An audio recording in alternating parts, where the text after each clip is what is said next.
or we have castle and then the idea with e4 or even b3. It's a long theory here, and the move c5, d takes c5. Now black should decide, where to go. Well, if I'm not mistaken, any legal move is not bad here. Something like queen to e7, knight to a6, knight to c6, bishop takes c5, but this one is slightly worse. So here is back to black to decide where to go. Okay, so let's move to board number 2. Board number 2, here we have an Indian derby on board 2 between Iordăchescu and Sadwani. Sadwani with white pieces, Iordăchescu with black. Let's move to board number 2. Maybe we can have it from the camera. 2. So let's see, after e4, c5, knight f3, and d6. Neither variation. Bishop e2. Well, very calm, Karpov's favorite line. So back in the 70s, this line brought, I would say, well, if not a title of world champion, but really big success. He played it, he used it, this line in his game, in his match against Spassky and against Polugaevsky. He won the quarterfinals and the semi-final. So since then this line is popular. Nowadays it's kind of half forgotten. People are using this only occasionally. e5, knight b3, bishop e7. This is the right move order, very well known. I can't add here something. And here white can decide what to play. Bishop to e3, king to h1, f4.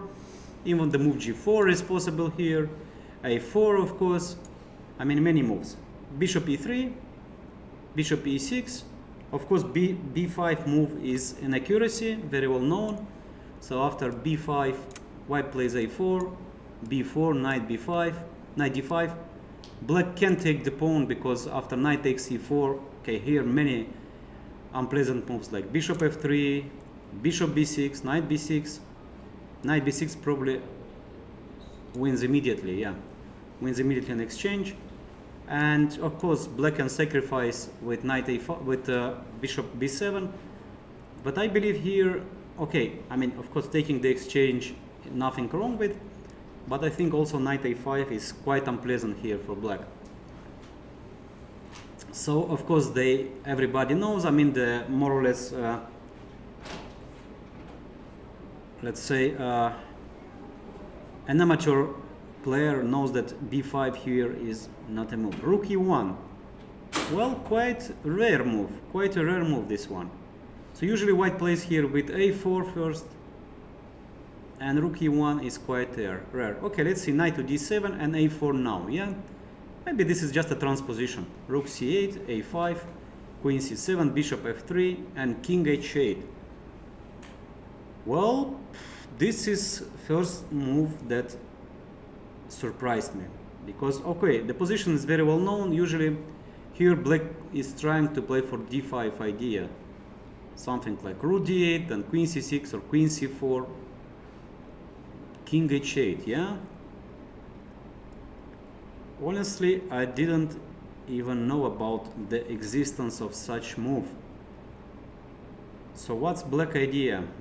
I don't believe that black wants to play knight g5, knight g8 and f5. That would be strange, I would say. I would say strange. So what else black prepares? Maybe h6, knight h7, bishop g5, but knight g5. But then why do I need the move king h8? Well, this is really a mysterious move, in my opinion. What else? Can black play something very crazy, like rook g8 and g5, and then with the idea to play g4, and if h3, h5, trying to use the hook, rook g8 and g5? Honestly, I have never seen this plan and this position. Wow. Okay, I don't really believe. Let's see what is the mystery behind this move. So white played knight to d2. I mean, according to the plan, knight, there is no much to do with the knight on b3. White is just trying to improve the knight. Maybe knight f1, bishop d2, knight e3. Maybe knight f1, knight g3. Maybe one day white can get the position after knight d5, take with the pawn on d5, and then c4, b4. Yeah, just taking some space on the queen side. Okay, knight into d2, and now probably we'll see the mystery behind, yeah, the move king h8. Well, honestly, I don't see anything but the plan with rook g8 and g5 if you play the move king h8. Maybe this is kind of prophylactic. I mean, it just, I mean, black is waiting for the plan with knight d5, taking with the bishop, moving the knight somewhere e8, g8 maybe, and then push the pawn on f5. So this is kind of preparation, yeah, preparation for the against knight d5, and just let's say half waiting, but at the same time useful move. Wow. All right. So nowadays, in the preparation, you can see such interesting middle game idea, king h8, and then, but of course, white also can delay the move knight d5, yeah, and try to bring the rook to a4. This is one idea. Yeah, maybe queen e2, maybe knight f1. Okay, I think around here, I mean, at least white, I mean, after knight d2, black is thinking, we should see what was the idea behind. Okay, let's move to board number 3. Board number 3, we have Ingic playing with Nihal Sorin. So c4, c6, d4, yeah. So inviting, after c6, inviting white to Slav defense, or after e4 to Panov attack of Caro-Kann. So white play d4, d5, knight to c3, knight f6, knight f3, e6, e3, Meran variation of Slav defense, knight into d7, queen to c2, bishop d6, and e4. Okay, I mean, one of the many lines here. I mean, there are, of course, I don't know, like about 10, I would say, possibilities here with white to play. Like, of course, this Latvian gambit with the move g4. I mean, white can develop the bishop on e2, on d3, this anti-Meran line a3, then later on b3. Actually, everything is possible. And of course, the move e4, which honestly, I don't remember nowadays to be played so much. Okay, let's see. Knight takes, pawn takes, queen takes, bishop b4 check, bishop d2 takes, knight takes, castles, queen to e3, protecting the knight. Now white is ready to play bishop d3, I would say. And here black used the momentum and played the move e5. Well, actually, why not? Yeah. If you give me such a possibility, I'm just. Of course, white can take the pawn. I mean, after rook e8 is losing the queen. I'm trying to understand white's idea, because black's move e5 looks like easy to find, and you don't need even to think, because this is one of the main idea, exchanging the e pawn for d. Then black gets very comfortable position. So, okay, in the spirit of the position, but also in the, I mean, spirit of Ingic, would be something to play like castle long here. Castle long, and if black takes, queen takes d4, and maybe to play this super sharp position with opposite castles. But then I can ask the logical question: So why do I need to play here queen e3 to wait for your move e5? Why don't I can make it directly castle long, preventing the move d5, e5.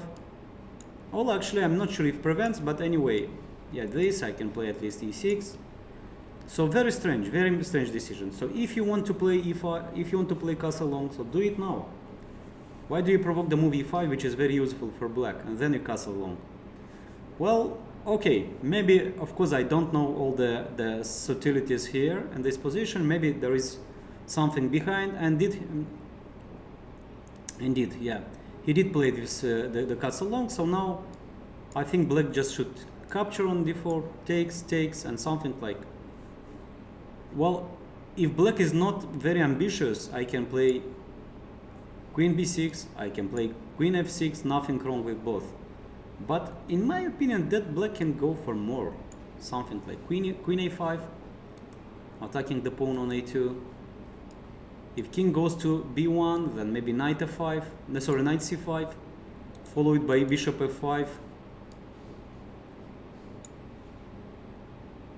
And okay, just a short illustration how the game can end.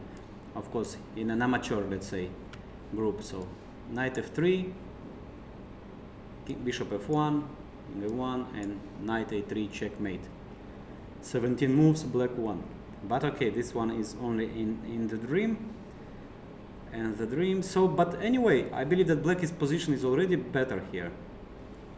Bishop comes with check on f5, rook on d8. Now this position is really strange. So I don't really understand. So the take, and queen a5 here. Okay, maybe the move a3, maybe the king on c1 is better than on b1, but still knight c5 is a possible move here, followed by bishop f5. Black is just much better. And actually it happened. Takes, and now black to move, and I expect the move queen a5. I think it's not about solving the opening problems. Yeah, I believe that black already can play for advantage. Yeah, I mean, strange opening choice by Alexander Injic from Serbia. And let's see if Nihal Sarin will play for a win, will be ambitious, or just securing the equal position with something like queen f6, knight or queen b6. But I believe Nihal Sarin is a very ambitious player, and of course he will go for queen a5, which is, in my opinion, even objectivity better. All right, so what else do we have? We have a draw. So two good friends and two teammates and Olympic champions didn't play today. Yeah, it was clear that they just made the very well-known moves. We have seen this thousands of draws, just repeating, and yeah, okay, they just decided that okay, why should we compete against each other? After we draw, we both keeps good. I mean, we keep good chances for a better result. Let's have one more free day. So already the second one. Well, probably they played a Blitz tournament yesterday. I can check it. So we have first draw on board 4. All right, and let's see what Salim is doing. Yeah, actually Salim here missed a lot of opportunities. So probably he won 2 games, he won and 3 draws, but from all these 3 draws, he was winning. I mean, it's not about much better, but it's winning in 2 and much better. I mean, close to winning in the 3rd one. So just yeah, this is, I don't know how to say it, bad luck, or maybe he should just improve his technique. But he didn't manage to convert his big advantage, I would say, winning position into 1 point. And let's see it from the beginning. We have Benoni type position. So d4, knight f6, c4, g6, knight c3, bishop to g7. But from King's Indian, sometimes, I mean, it happens. Castle, bishop to e3, and the move c5. Yeah. Okay, this is This is quite well, no, this actually is the main line. I forgot here. So d5, yeah. In case of d takes c5, black plays queen a5, taking back the pawn because white cannot take too much material. After rook e8, the knight on c3 is in big danger, then the king is in big danger. White is clearly underdeveloped, so this one is simply bad. And we have d5, e6, knight f3, and here this is how we got Benoni type structure of in this game. So knight into d7, knight d2, and the only thing is we are used to see the bishop on c1 in this kind of position. So imagine the bishop on c1 and castle short, and then we'll have a very well-known theoretical position. I mean, from classics, I can recommend the game Spassky-Fischer from their World Championship match, where black played this beautiful idea with knight h5. At that time, it was something like unbelievable, yeah. Let's say, I mean, okay, it was a little bit different with the bishop on c1, castle, rook e8, queen c2, and black played the move knight h5, just allowing white to take on h5 and to damage the structure. Okay, nowadays this is like a typical idea, but imagine chess something like 50 years ago. By the way, exactly 50 years ago, 2022 is the year of, we are celebrating the 50 years of the match Spassky-Fischer and the World Championship title of Robert Fischer. Alright, so we have knight d2 here, knight e5, h3. White is getting ready to play f4. Of course, immediately the move f4 is just simply bad. Knight jumps with tempo. Bishop g1. Okay, here black can play many moves. Maybe something like h3, h5, sorry. And if white plays h3, I don't know. Taking on e4, maybe. Is this possible? No, probably not yet, because takes, and if queen h4, just simply the move g3. So let's think how black can develop his initiative here. I don't know, some moves like b5 maybe, yeah? They're in the spirit of the position. So if white takes on b5, then something like knight e4 or knight h5. There are many interesting possibilities in this position, and here white, of course, preferred to play the move h3. Knight into e8, played almost instantly. So black is still in his home preparation. Castle short. Probably f4 is kind of, yeah, f4 is not possible actually because of queen h4 check. You cannot play bishop f2, white cannot play bishop f2 because queen f4.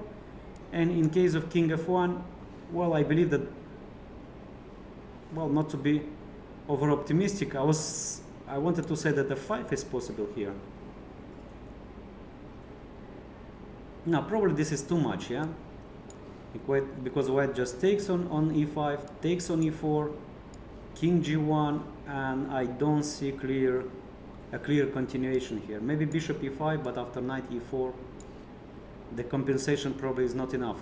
But nothing wrong with just knight d7, and white is playing with bad king. Alright, so knight e8, castle, and f5. Yeah, this is the current position. We are more used to see this position with inclusion of the moves a4 and a6. But it can be transposed later. So if white plays a5, the whole idea is that black can retreat now the knight to f7, and after e takes f5, g takes f5, I believe is better than the bishop takes, because bishop takes, white can play g4, queen e7 first, bishop f2, bishop d7. By the way, nothing wrong with this position. Nothing wrong with this position. Black also can play this. Followed by knight f6, rook e8, bringing all the pieces on the king side, maybe one day h5. Yeah, it's quite possible. And also taking by pawn is playable. I mean, black got this square e4, square e4 for the knight.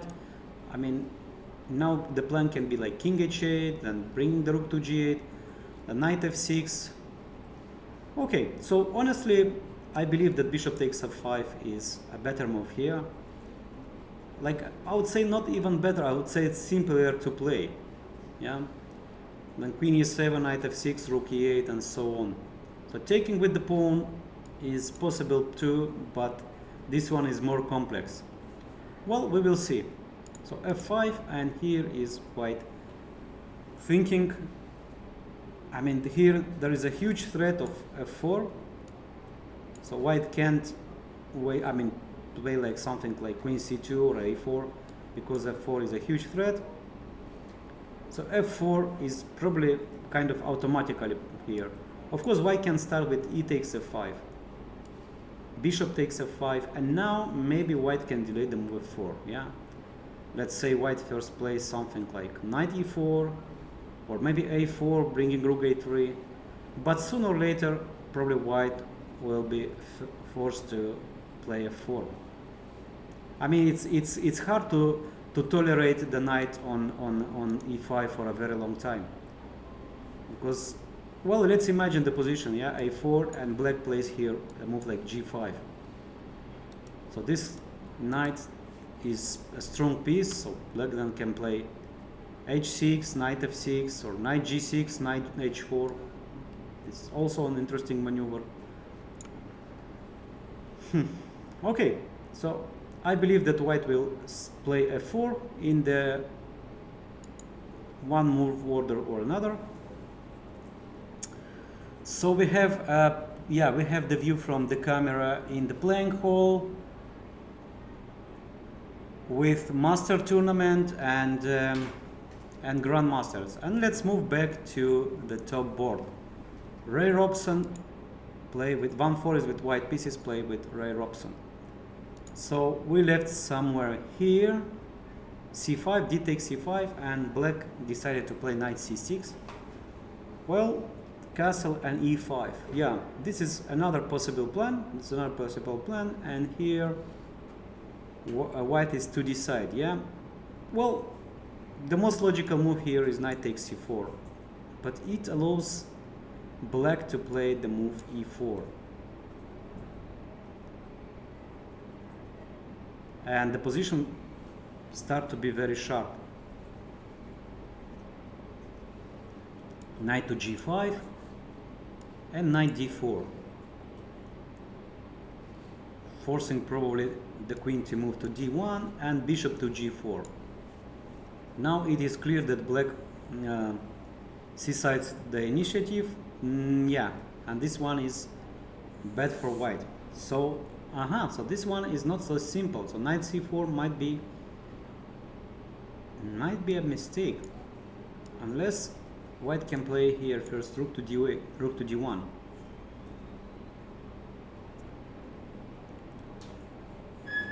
Rook to d1, queen e7, and knight g5.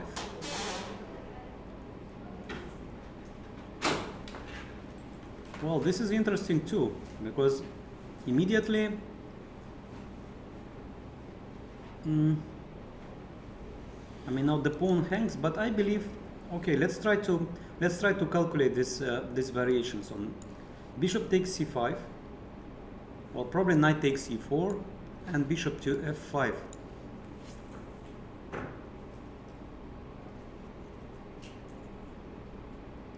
My idea is that after knight e4, knight f6, queen f6, the queen can't move. The queen can't move because if you go the queen to a4, I have this unpleasant bishop f2 move, and white can't take on f2 because comes another unpleasant move, bishop c2 check from the queen, and white is losing the queen on a4. And yeah, no other squares. I mean, no, on c3 actually. On c3, and here black can play knight d4, yeah?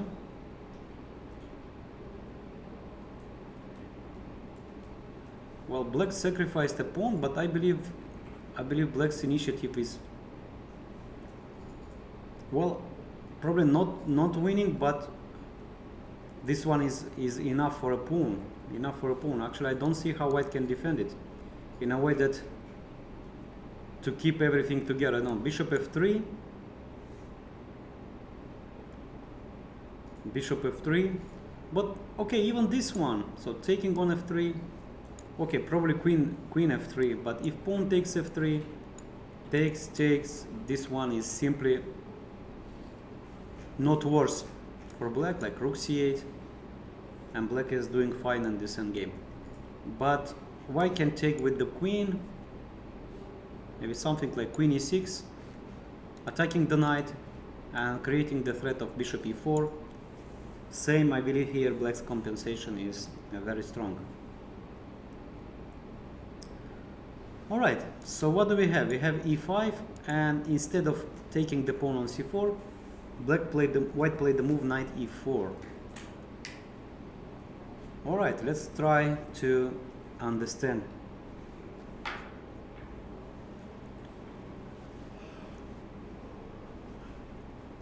So bishop f5 is like first candidate should be, yeah? So bishop f5, probably knight takes f6, queen takes f6, and queen takes c4. So white won a pawn, but normally the pawn on c5 is falling. And how to do it precisely? Because, well, the white can move the queen to b5, so it's not probably that easy. And in case that black plays here e4, knight g5. Okay, now knight d4 comes without tempo, so this is completely different story. And no, this here black's initiative is over. And if bishop e6, okay, honestly I didn't like this queen b5 move.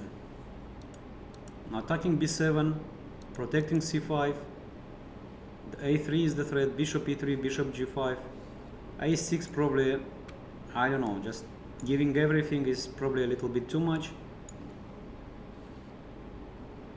Now white queen is escaping from the something like queen d7 maybe, I don't know, and queen g4. So still white is a pawn up and no clear compensation. The threat is bishop g5. Okay, I like very much the move knight e4, and here is black to take the decision. So can black play, I would say, simple chess, yeah? Knight e4, queen e4, and bishop takes c5, giving white the choice, yeah, which one to take. Well, let's try this one. So knight takes e5, probably knight takes e5, queen takes e5,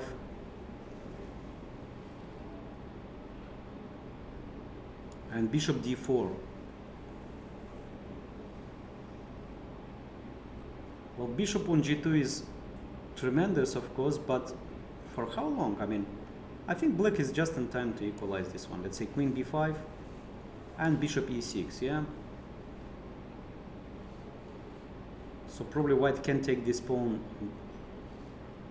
because of rook b8. Well, I don't know, what about bishop takes? Rook b8 and bishop f4.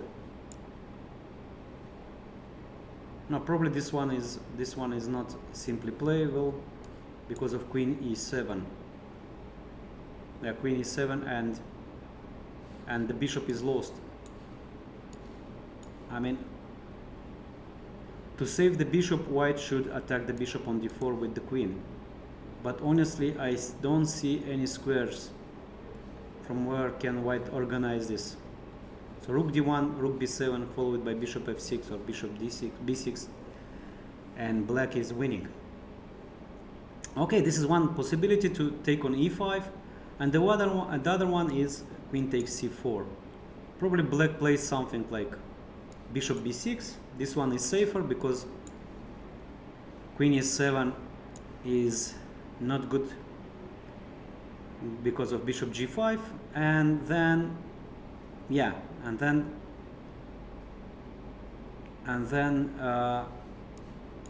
queen c4, bishop b6, bishop g5 here. Yeah, can black play? No, probably this one is not. I thought bishop e6 is a tempo move, but after queen e6, white is much better on this endgame.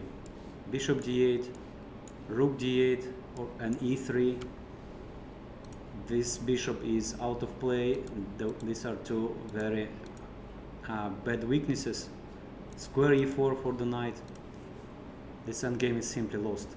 So bishop e6 is a mistake here. But then what else to play? It's a little bit uncomfortable, this one.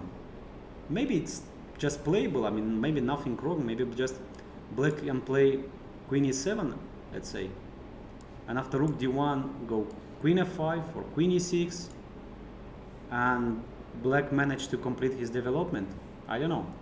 Maybe, I believe this one is nothing wrong. Let's say queen f5 if black is more ambitious, followed by bishop e6, h6. Well, all the pieces are playing. This bishop g5 is kind of doing nothing there. So I believe this one is playable. Yeah. So bishop g5 here, queen, and not, of course, not bishop e6, but queen d7. And black is doing fine.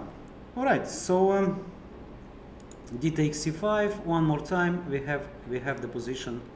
We have the position after knight e4, and I believe the simplest decision for black is to take on e4, queen e4, and bishop takes c5. And now you can take any of those two pawns, but I believe that black is okay. Let's move to board number 2. Board number 2, and here we have a different situation. Yeah, they are teammates.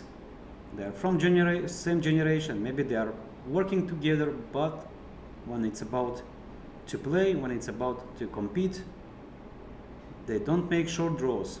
All right, very good. And knight d2, rook g8. Actually, I was kind of kidding about this plan. Yeah, I said, okay, this is like a possibility, but not serious.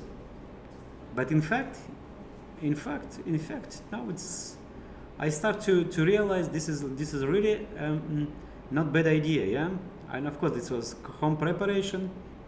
Rook to g8 with clear intention to start g5, g4, rook g6, rook g8. Well, this isn't the spirit of hedgehog. There is such an idea where black just plays with g5, king h8, rook g8, g5, h5, g4, and so on. I like the idea. And let's say in case of knight f1, g5, let's say white plays a move, I don't know which one. Let's say queen d2, but probably this move, no, okay, let's say queen e2, yeah? Queen e2 is just losing a piece, I'm sorry. Let's say rook a4, sometimes this move is useful. Black can play here the move h5. Not only g4, but h5 too. Because white can take this pawn, g4, and the bishop is simply lost. Okay, I like the idea. I like the idea very much. It's wow, it's very creative chess. Of course, this one was created at home in the preparation for the tournament. So knight d2, rook g8, and h4. This is the way how to stop black's advance. But this pawn might be a hook. Yeah. Well, I don't know how to use it immediately. Probably no way. Not so easy. And if h6, of course, I don't know. Can white play the move g4 and say, okay, I'm the one who is attacking here. Yeah. I don't care about your very original idea with h4, with king h8, rook g8. I'm the one who is attacking. And if g5, of course, I'm the first one who is coming here by playing rook king g2, rook h8. But the problem is that black can play here knight h7. I mean, problem for white. And g5, this is just sacrificing a pawn, but I don't believe this one is enough. And h5 is anti-positional move, even I don't want to comment anything on this. So it is clear that h4 here, g4 here doesn't work. Maybe white can play here h5, like preventing g5, but basically I don't believe. Still black can play g5, hg6, rook g6. Thank you for opening the file. My next is rook g8, h5, h4, knight g4. Well, I like it very much. I like it very much. So what do we have? What do we have? No. Instead, here black played the prophylactic move queen b8. Well, honestly, I don't see anything wrong with h6. I don't see anything wrong with h6. I'm playing for g5 idea. Maybe white plays here something like knight f1, g5, takes, and knight g3. And black didn't want to allow the knight to come to f5. But honestly, I believe in even this one. Like g4, bishop e2, and something like king g7, followed by rook h8. This one is very sharp. This one is very sharp. Can be very good for black too. Okay, queen to b8. Freeing the rook. There are many positions where black can sacrifice this rook on c3. But I don't know, it looks like maybe queen d8 is more in the spirit of the position. Like bringing the queen closer to the king side, attacking the pawn on h4. Well, I like it. Okay, queen to b8, and so white exactly took my advice. Thank you for following me. And playing g4, yeah? So it's actually saying, okay, I'm the one who is pushing on the king side. So then g5 is coming, and how black can stop it? Okay, from my very short Sicilian experience, and say I'm playing kind of a reversed Benko. Okay, it's hard to say. So just sacrificing the pawn. Of course, taking on g6 is just, well, dangerous, maybe more than dangerous, just probably bad for white. I mean, black wants to take on h5 to open the file, and if white plays h6, maybe now black can play something like knight h5, the other knight goes to f6, the pawn on h4 is under attack. White anytime can take this bishop on this knight on h5 because the king is weak. Well, very creative position. So g4, h5, this is one possibility. So ladies and gentlemen, I'm not using the engine. Probably the engine is laughing. I'm just trying to explain some human ideas. And if you want to just switch on the engine, of course, you can switch on, you can write, you can send me some messages. I'll be just happy to discuss with you this position. Okay, so this is one of the idea to play h5. This is one of the idea to play h5 and to stop white's advance on the king side. What else black can play? So the threat is g5. This is kind of unpleasant because black doesn't want to move the knight back. So what else? Of course, black can start with knight e8,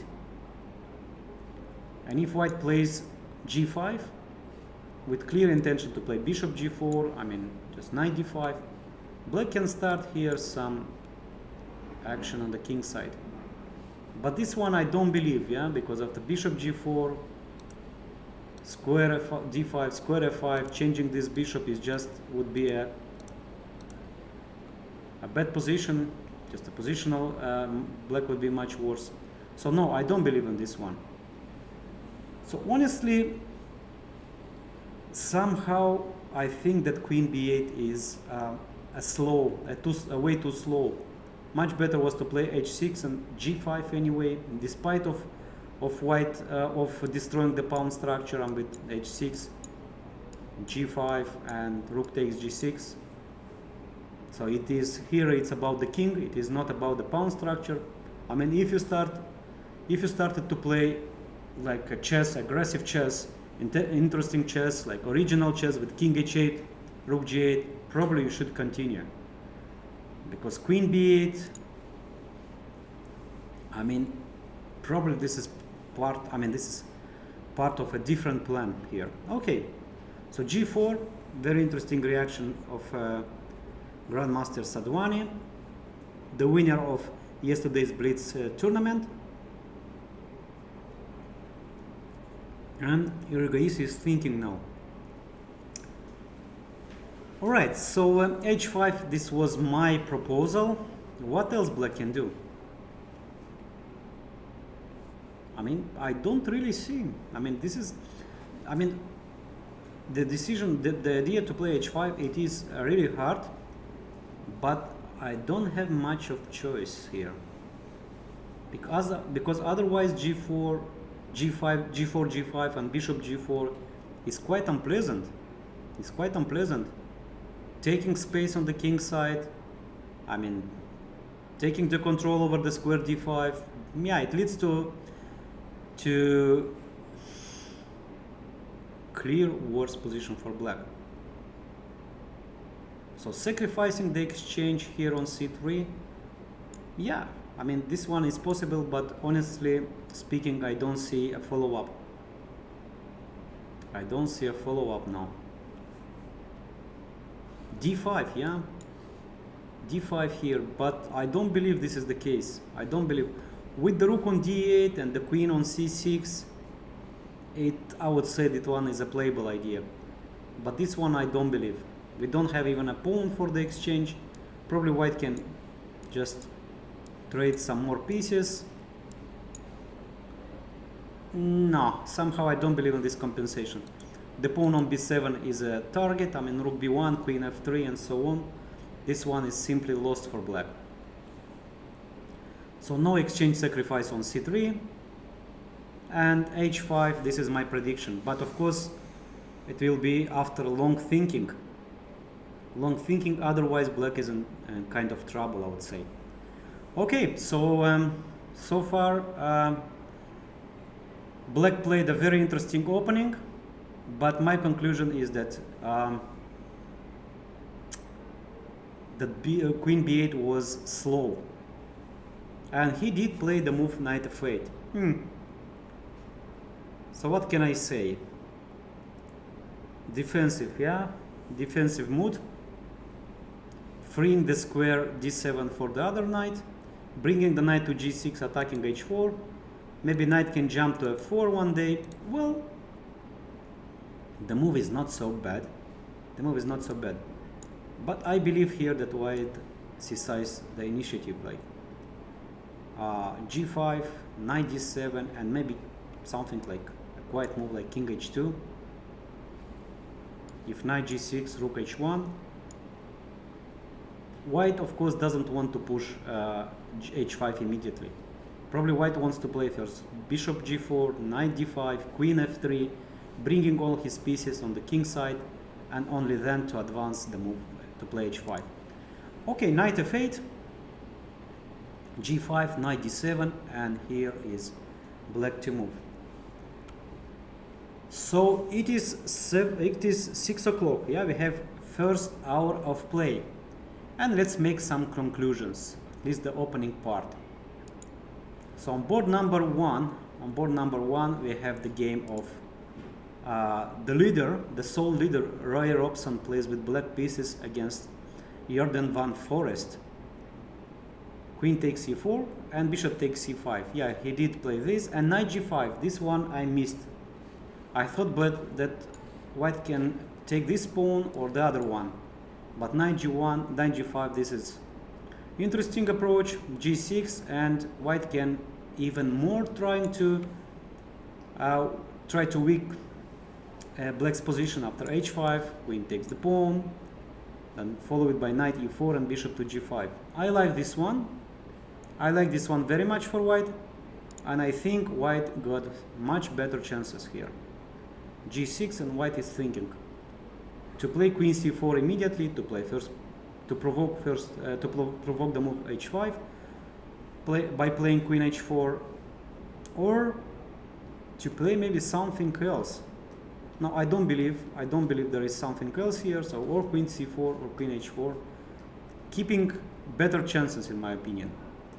All right, on board 2, I believe that here white is much better. So Sadhwani got a clear advantage against Erigaisi Arjun, but position is very sharp, position is very unusual. So bishop g4 he did play directly, yeah? Okay, it's possible.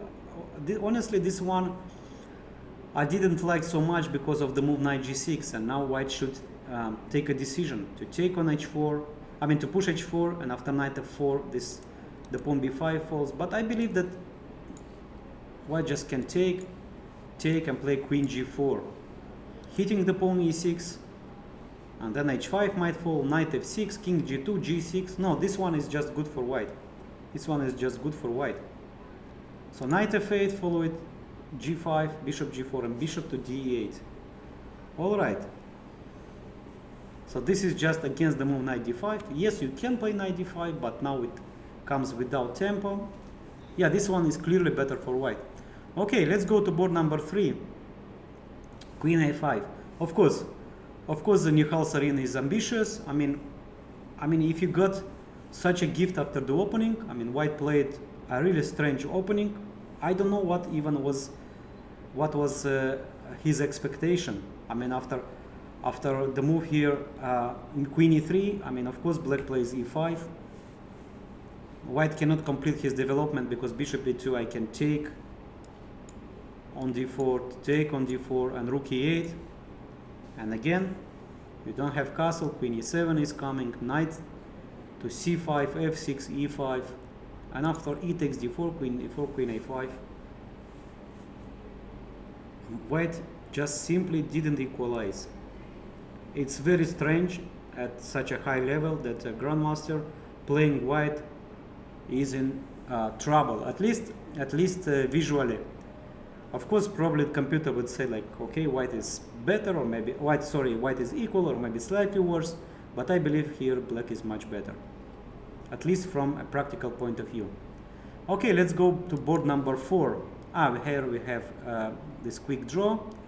Board number 5, Salim, which plays aggressively. Well, I can understand him after missing 3 games.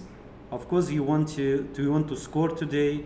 You play Benoni type of the position, and you just, okay, white took on e5, g takes. Okay, so here I'll also bishop takes f5. But you know, in this particular position, maybe taking by g is better, because the difference is that black can jump not only to f7 with the knight at f4, but also to g6. And actually, this is the move that Salim played. Knight to g6. Knight here is much better. Knight can jump to h4. In case that white plays g3, after knight f6, some preparation, black can play h5, h4, hitting the structure on the king side. Bishop to d3, knight to c7. This is the way. This is the but this one is very concrete. I thought that black wants to play b5, but in fact, another idea is sometimes black takes this knight on c3 and just wins the pawn on d5. Okay, this one is quite sharp. White protected the pawn, queen f3, king h8, and g3. White said no, I don't want you to let you play rook g8, knight f4. I just immediately stop everything with g3. Now the knight on g6 is, well, I mean, it is clear that black should improve this knight, maybe by playing knight e7, trying to attack the pawn d5 or knight on c3. And here is everything about the pawn on d5. So imagine the position with knight e7, b6, bishop b7. The pawn is attacked by 3 pieces. Also the bishop can take on c3, and this pawn d5 is just falling. So b6, yeah, b6. So Salim just listened to my advice.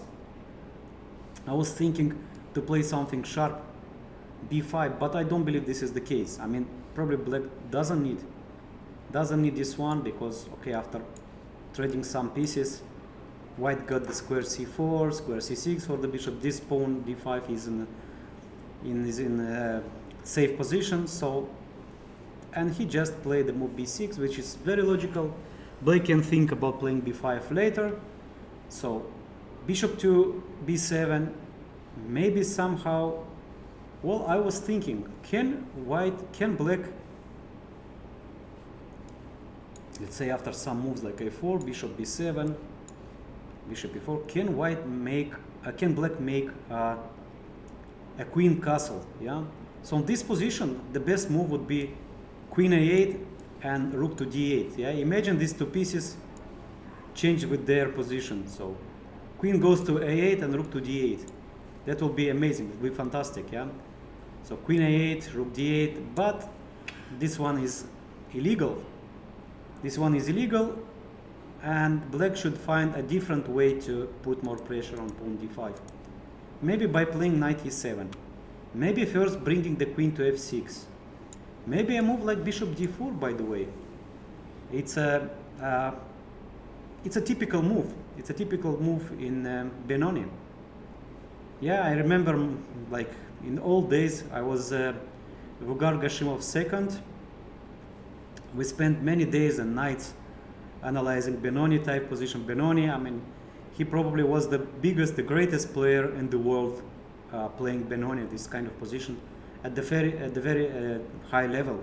So he played it against players like Grishuk, Aronian, Rajabov, Kramnik, Shirov, Carlsen, basically against everybody, top players back then.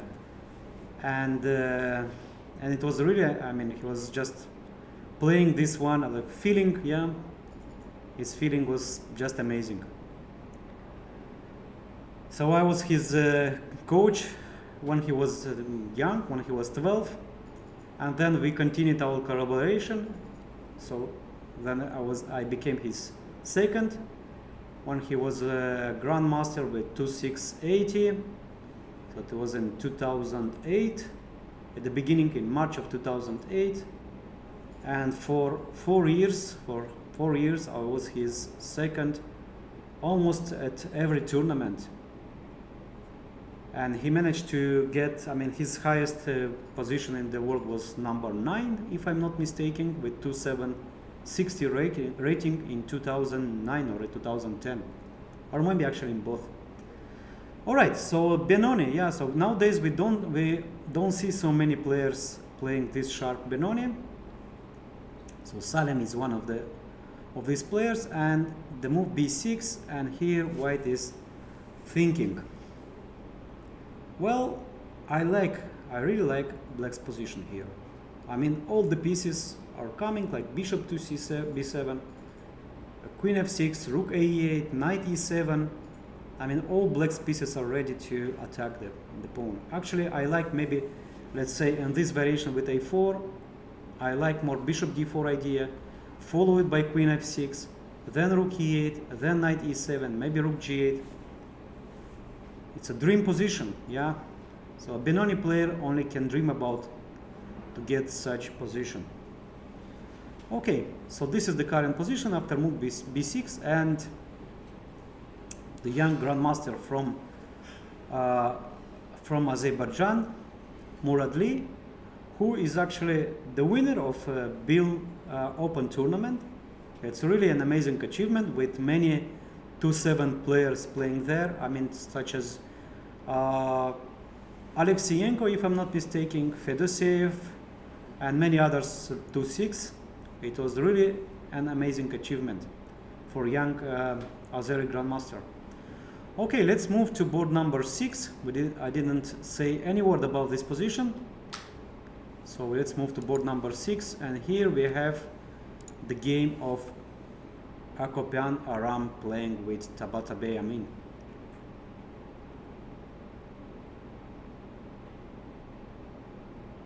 Okay, so we have here move a4, anti-martial, one of the many anti-martial here. So a3, d3, h3, a4, everything is playable here. b4, d4, and taking on d5.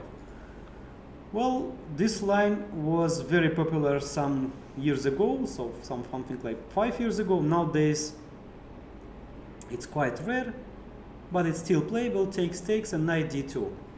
So the position looks symmetrical, but in fact, white tries to get an advantage, playing for c4 square.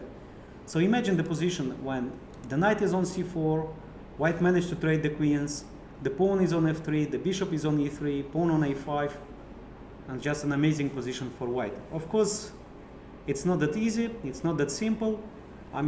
Black's counter chances are enough, so bishop to g5, bishop to c5. One of the many ideas here, h3, h6, queen f3, bishop to b7, knight into c4, and a5, yeah?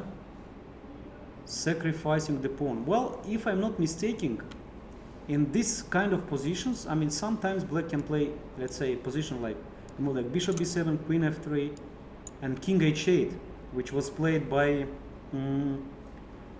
Ding in his famous game against Ernesto Iordăchescu. I'm not sure it was exactly this position, and the point being that white can play knight c4 because knight takes e4 is coming here. That's why knight king h8 was a very important move. Rook takes e4 and f5, and the rook is lost. And also you can play basically the move knight f1 because the same idea is coming. f5 and white is losing the rook. And in that game white played something like queen g3 here, queen e7, and queen h4. And here I will let you a couple of minutes to think about. Okay, not so much, but black to play. Here Ding played an amazing move. And starting probably one of the most beautiful combination in the chess history, I would say. So you can find the game Iordăchescu Ding legend. Some years ago, okay, I don't remember exactly. So somehow after pandemic, all the years are, all the calculation of the years changed a little bit, at least in my calculation, in my perception of the time. So it was 18, or it was 19, or it was 17, or it was 15. Really, I don't remember exactly. And here black played an amazing. Black started an amazing attack by g5. By g5, sacrificing the pawn. So basically, white is forced to take because queen h6 leads to simply losing of the queen. Rook g8 followed by rook g6, no way to stop. And if queen g3, okay, white can play queen g3, but after rook g8 followed by g4, white's position is quite unpleasant. And after taking, rook g8, queen h4, rook to g7, knight f3, rook into g8, bishop into g5, and here, if I'm not mistaken, okay, please just help me. I believe I'm not wrong here. I'm not wrong. And in this very moment, Ding played here the move knight e4. Just a queen sacrifice, yeah? So if bishop takes e7, rook takes g2, king f1 is not a checkmate immediately.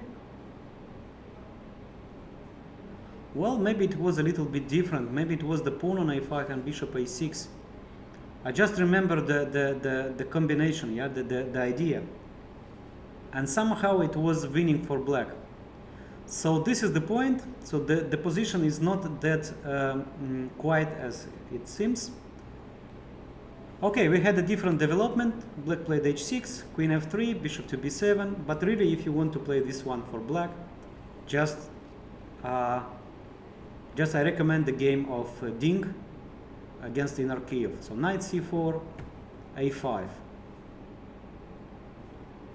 Well, this one I really don't know. So black sacrificed the pawn on e4. After long thinking, after some thinking, white took the pawn. Queen to d4, and now is white turn.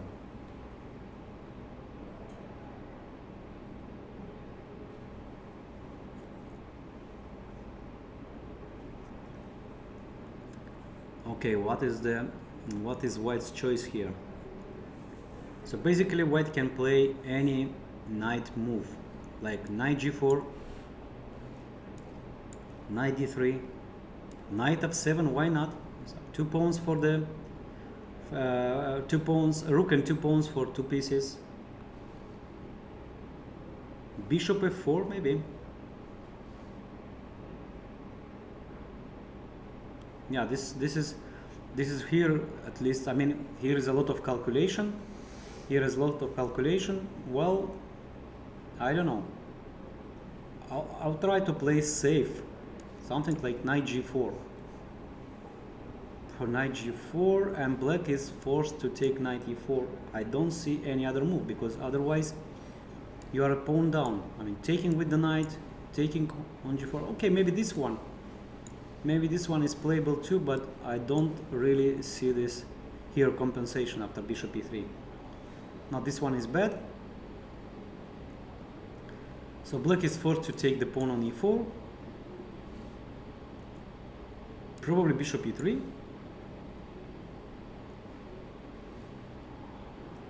Queen to d6. White can gain one more tempo by playing rook d1. Queen b6, and this is the position, yeah? So it looks very promising for white, with all the pieces playing, especially rooks, yeah, comparing to black's rooks, they are still sleeping. But do we have something concrete here? So one move is, I would say, rook d8 here, rook d7 here. The other one is just a positional move like bishop d5. I believe this one is very interesting, because after bishop d5, rook d5, I mean, now the threat is the knight. I mean, after taking, white pieces are centralized, and probably white here is better. I mean, knight c5, let's say a move like b3. So white here is in clear control over the board. I mean, rook e7 is coming. Okay, black is solid. Black is solid, but somehow imagine here the knight coming back like e5, c4, hitting the pawn on a5. No, this one is clearly better for white. And what else? Yeah, and the move here, rook to d7. Well, this one is sharper. This one is sharper, but maybe this one is good too. Well, I like very much white's position. So queen into d4 and knight g4, that would be my choice. Knight f7 somehow, I mean, white is giving the pieces. I know that sometimes computer prefers 2 pieces, rook and 2 pawns more than 2 pieces. Yeah, so if you analyze with modern engines, especially Stockfish, in some position that you can think, okay, I mean, 2 pieces are strong, and Stockfish says no. I mean, rook is much stronger, and with 2 pawns, especially in the end game. And this one might be better for white in computer's evaluation. I'm not sure about, but humanly speaking, I believe the position is just playable. So once again, queen d4, and here I believe that knight g4 should be the move here. Knight d3, okay, somehow it's too solid. Probably possible too, but after bishop takes e4, followed by bishop takes d3, I believe that black is doing fine. So knight g4, okay. Hagopian Aram is thinking. Yeah, he's thinking, and let's go to Baba 1 hour with Jobao. Yeah, this one is of course the game. This one is the game. E4, E6, D4, D5, French defense, the bishop D7 variation. Well, actually, I don't know what is the official name of this line. So if you can help me, I'll be very thankful to this. But in Romania, we call it platform. So the bishop on D7, bishop on C6, and knight on D7, and then sometimes black gives the bishop for the knight. Very solid structure. I don't know why this variation is called platform in Romania. So maybe you can help me with this. So knight f3, bishop c6. Actually, this is Jobava Pet's line. Knight d7, castle, knight f6, and if knight g3, g6. Oh yeah. Of course, Jobava it played for some time.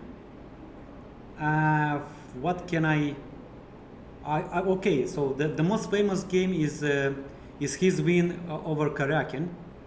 Well, this was really amazing. I mean, he managed to beat Karyakin in a classical game. It was in Grand Prix series, if I'm not mistaken.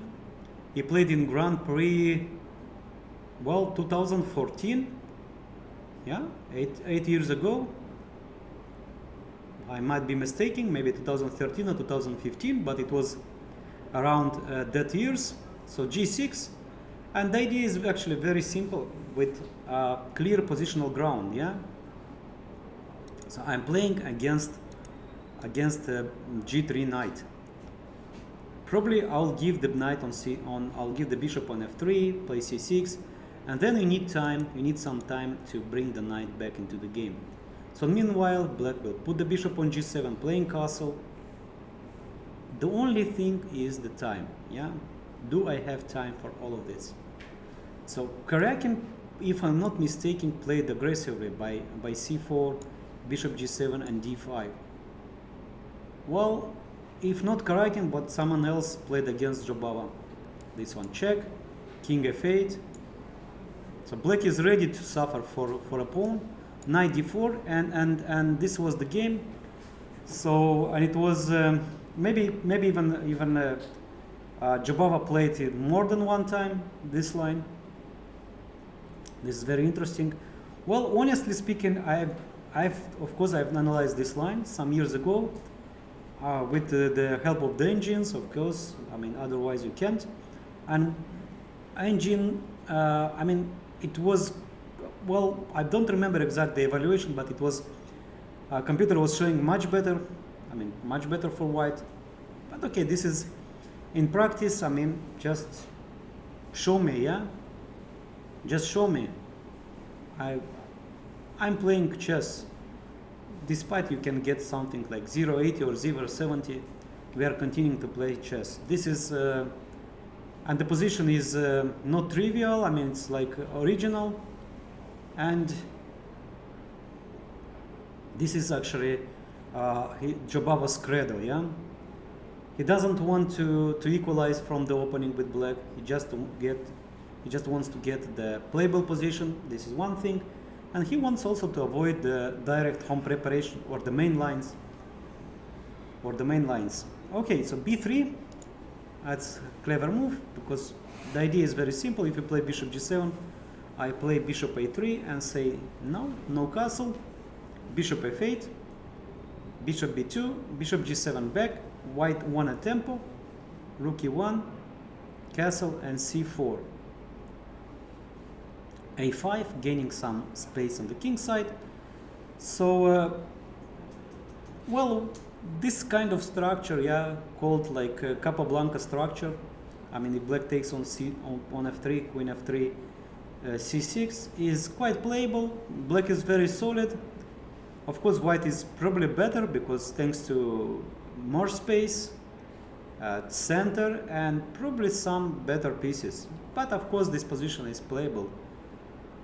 Queen e2, bishop takes f3 now after white lost a tempo. I mean, probably here black can't wait longer because next move is knight e5.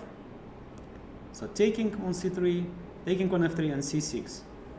Knight f1, okay, I mean, Van Hao is very experienced and strong player. He immediately understood that, okay, I should improve my knight. So imagine knight on f3 would be on his best place. Queen b8, bishop to c2. Well, honestly, I don't really understand this move. What is the point behind this move?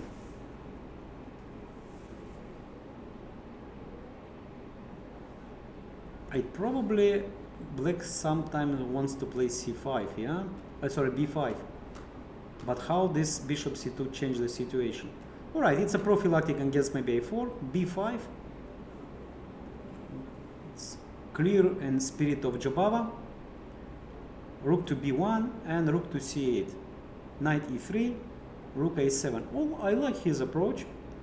I like Badur's Jobava approach.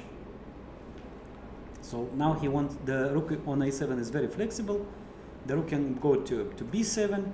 Maybe black, if black plays c5, the rook can go to c7, d7, protecting f7, a4. Yeah.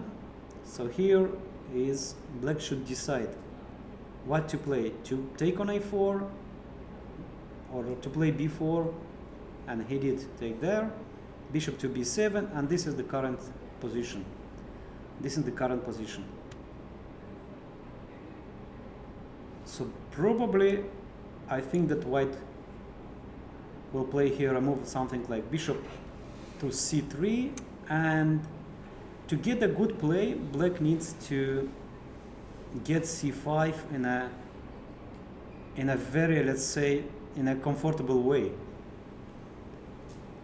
because, well, pawn a5 hangs.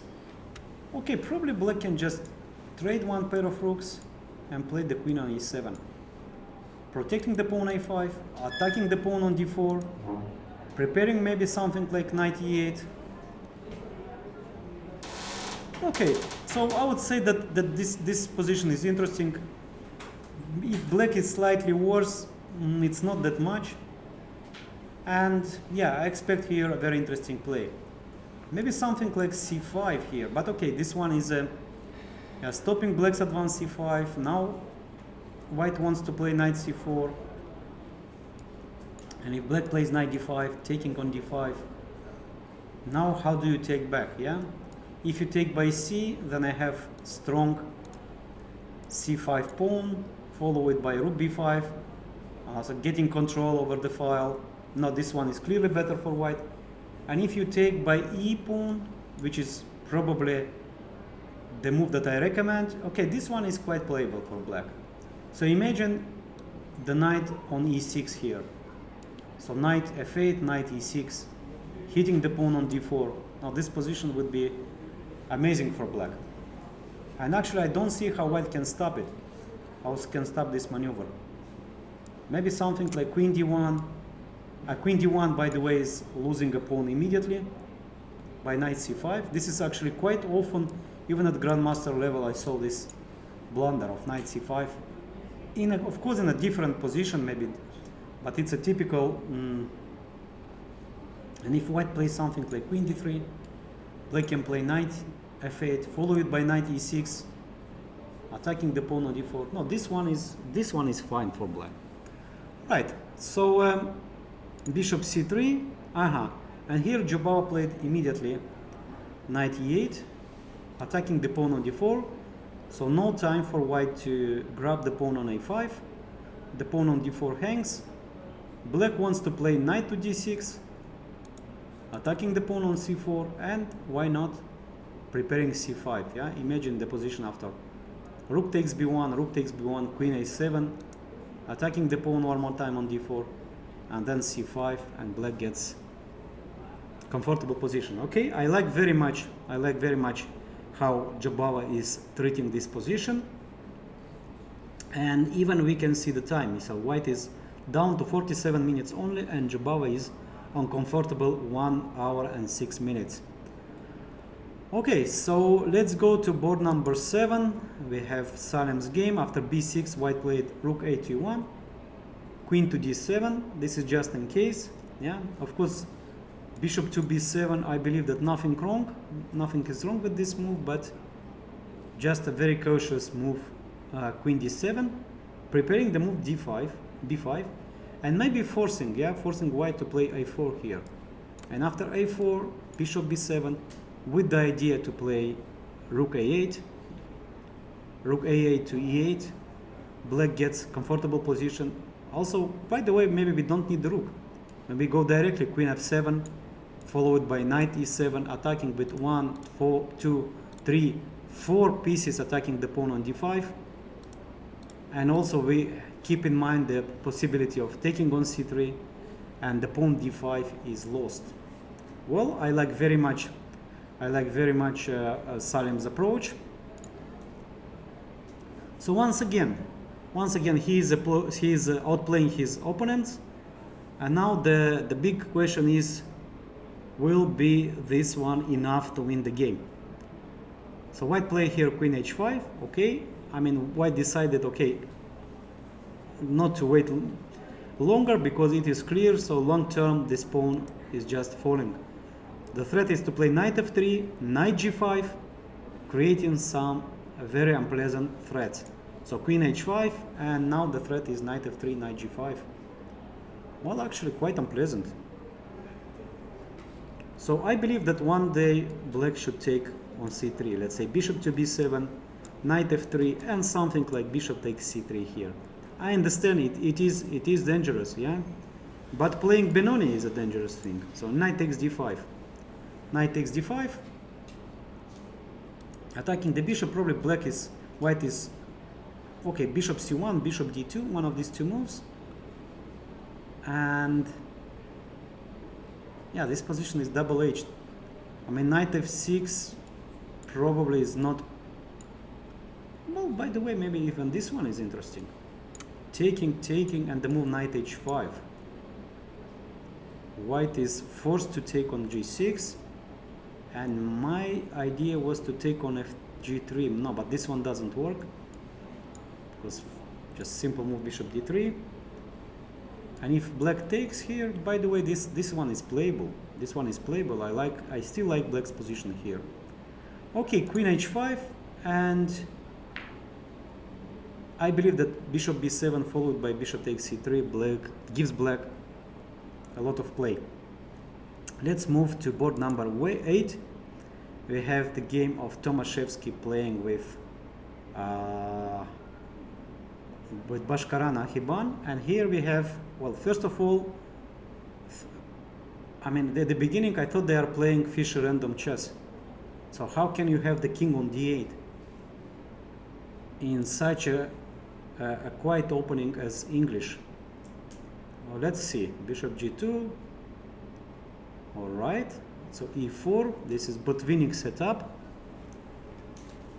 Bishop to e6, knight e2, h5. Of course, Adiban is playing very sharp. h3, h4, and hitting the structure with f5. Okay, so he never plays something very quiet. Immediately going for some complications. So taking, bishop takes f5, knight d5, queen d7. Black is ready to castle long.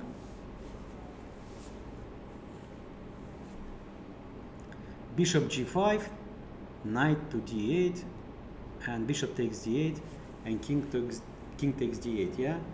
And speaking of this Fischer random chess, yeah, that I said, okay, king on d8, what the king is doing there. Actually, I got a question, yeah. So the Fischer Random Chess World Championship will be on October 2022.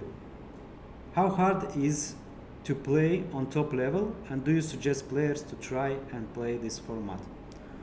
Well, let's go a little bit back to history. Yeah, so in the beginning of 2000s, or even the end of 1990s, I mean, we had this discussion about that. Okay, the classical chess, it's it's going to an end. I mean, the role of the computers increased. Now we don't have some new ideas in the opening. Grandmasters, they know everything, and so on and so on. These very pessimistic thoughts, and we should somehow take care of our game. We should change the rules, and why not to play this Fischer random chess? Basically, the rules are the same. We don't change anything. We still have middle games. We have end games. We can study classical games. The only small thing, yeah. So it is about openings. So we don't have opening part. I mean, we put the pieces randomly and then we start to play, and it will be much easier. You don't need to study openings. You just focus on your technique, on your skills, on your tactical abilities. This is fine, yeah, absolutely. So, and then in the end of 90s, beginning of the years of 2000, in Germany, in Mainz, start to be organized an official world championship of this Fischer random chess. I've participated a couple of times in the open section, and it is really nice. It is really nice. Basically, you are playing the same game of chess. We are playing the same game of chess, but no openings. I like the idea. I like it very much, but still, I believe that our version, our historical version, yeah, this 2000 years version, is still far to be over. It's far to go to an end. And of course, we can play the tournaments in this version, yeah, this 960 version. Well, but this is most like a, I would say, not really serious. We can play for fun. We can enjoy, especially if there are good prize money in there. Why not? But still, I believe, as a coach, as a grandmaster, that our game is far from to be over. Well, and the championship can be played online or over the board. I would participate myself if, of course, I would have time. But still, I believe in classical chess. I believe that our game is still continues. Yeah, because basically, the chess was not invented in one day. I mean, it is clear that there is a harmony in the starting position. I mean, the king in the center. I mean, the queen. Yeah, the queen near, or in some version, this is the advisor. So, for instance, here in Arabic language, we call it wazir, or advisor, or minister. I don't know what is exactly the meaning of wazir, but I think advisor or minister. And in some other version, yeah, we have queen. So we have the knights, or in some other version, we have the horses, yeah. And then we have the bishops, or the officers, and we have the rooks, the towers, or in some versions, these are vessels, yeah. These are the pieces who are fighting on the sea. So chess is different, but I feel the classical version is the most harmonious. And yeah, actually, I believe that the game is not over yet. But of course, I like the idea. I like the idea to compete. It develops the fantasy. I mean, you are just playing you are trying out of strange position from the beginning to create some harmonious setups. And actually, I like the idea, and I recommend to my students time to play this Fischer random chess to increase their, let's say, fantasy, and just to think a little bit different. All right. So what do we have here? We have the move queen d2, and what to say? I mean, watching Adi Ban's game is always a pleasure. By the way, that's why I believe that the game is not over, our game, because still some original ideas in the opening are still possible to find. And yeah, queen d2, basically white is preparing long castle, followed by d4. Well, despite of this original play, I believe that white is better. White keeps better chances, especially that d4 is coming. King is weak, but of course everything is playable. So we have board number 9. Let's go what's going on here. We have the game, we have Alexander Predke plays with Harsha. e4, c5, we have a lapping line, b6, knight c3, knight takes c3, queen c7, bishop into d2. I played myself this line with white pieces, and black here hits the center, takes, bishop here, check, king e7. King e2, e7, yeah? Honestly, I thought that only king f8 here is playable. I know the position, and king e7. Okay, first of all, why not bishop c6, yeah? Why not? Because this move looks like very logical. Why should I destroy my king side position? Here I believe that white can play a move like d5. I don't know. Maybe this one just d5. Sorry, not here, d5. What I was saying, yeah, sorry. First queen f3.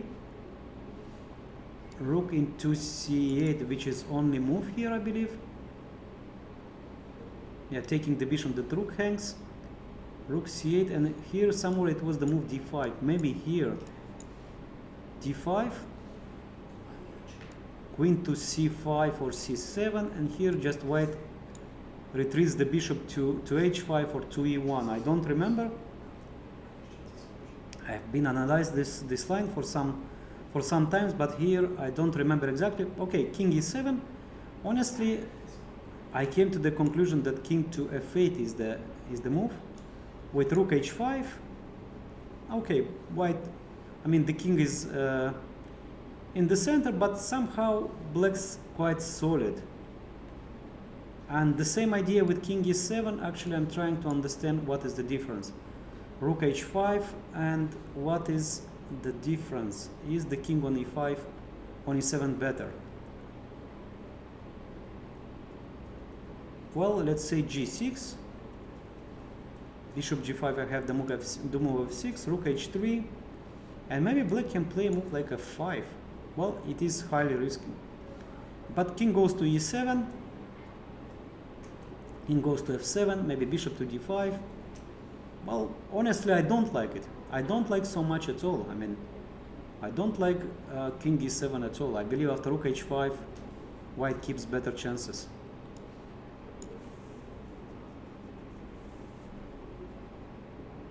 I don't know, maybe changing these bishops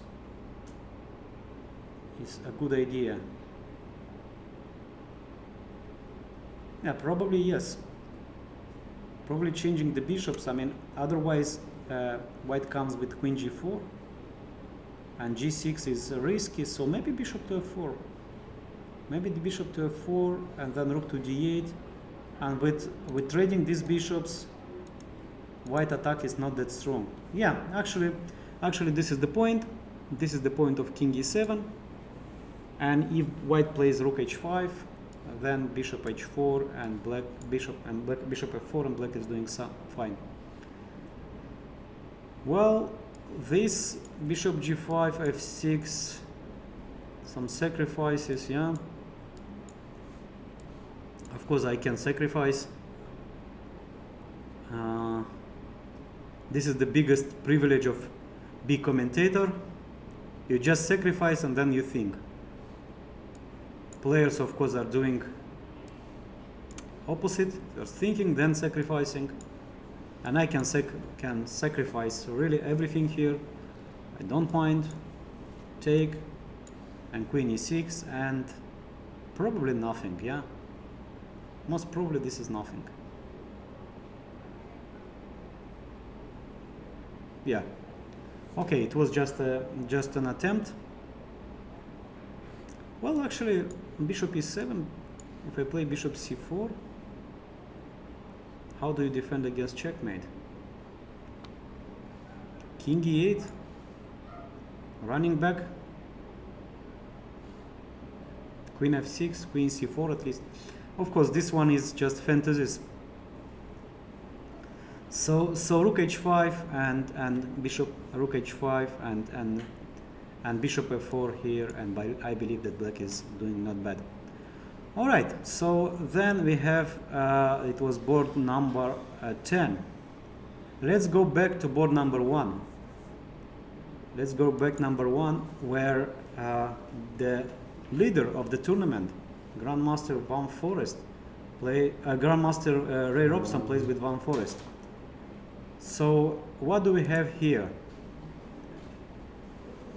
We have knight g5, g6, and my recommendation was here to play queen h4 first, to provoke the move h5, and then to take the pawn. And the game, he just took queen c4, no provocation.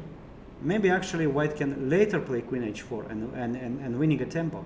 Yeah, actually this one is probably better, more practical. Bishop to e7 and h4. Different approach. Knight on g5 is actually a very strong piece. Why not to keep it? So probably white wants to play bishop to e3, followed by rook d1, rook c1, getting a very nice position, but no, white is not in time. So queen d4, queen b3, and following. Yeah, this is right, this is correct. Otherwise white white will be much better here. Okay, takes, and bishop into d2. This is the current position. White wants just to play, to bring the rook to c1, still some issues with the pawn on b7. I like white's position. I like Van Forest approach.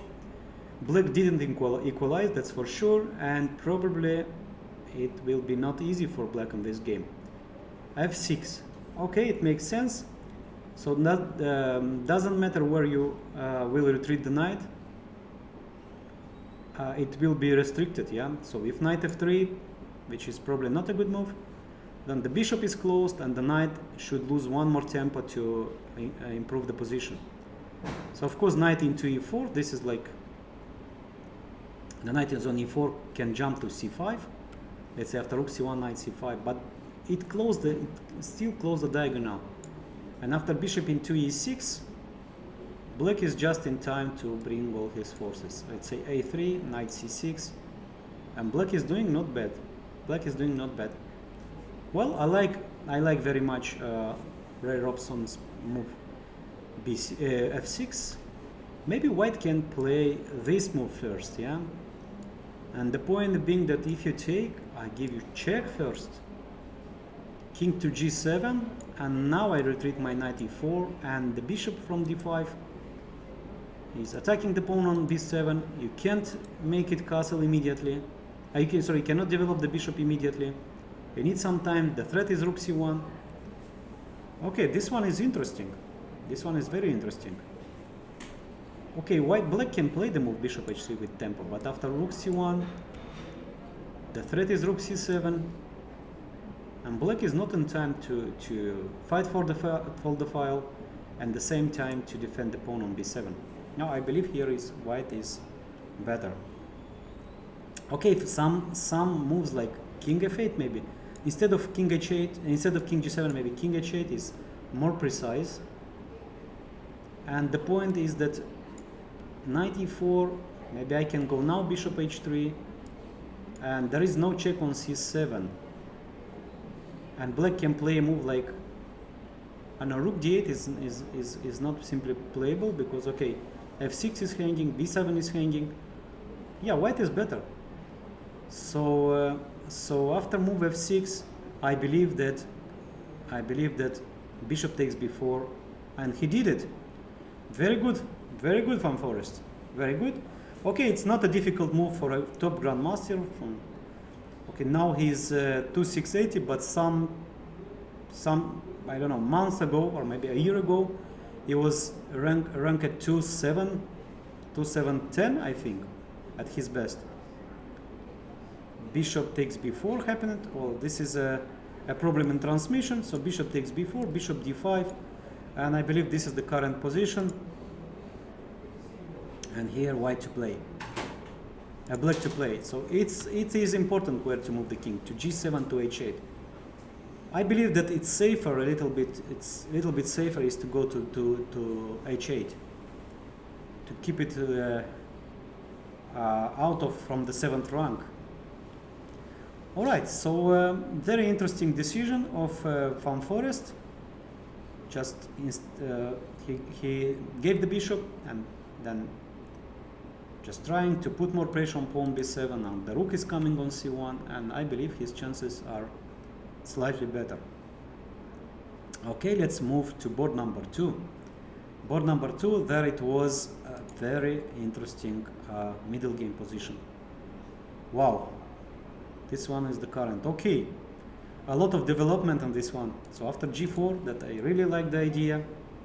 G5, white is playing very aggressively, and by the way, and also from positional point of view, white is controlling the game. It's something wrong with black's strategy. So once again, I believe queen on b8 was a clear mistake.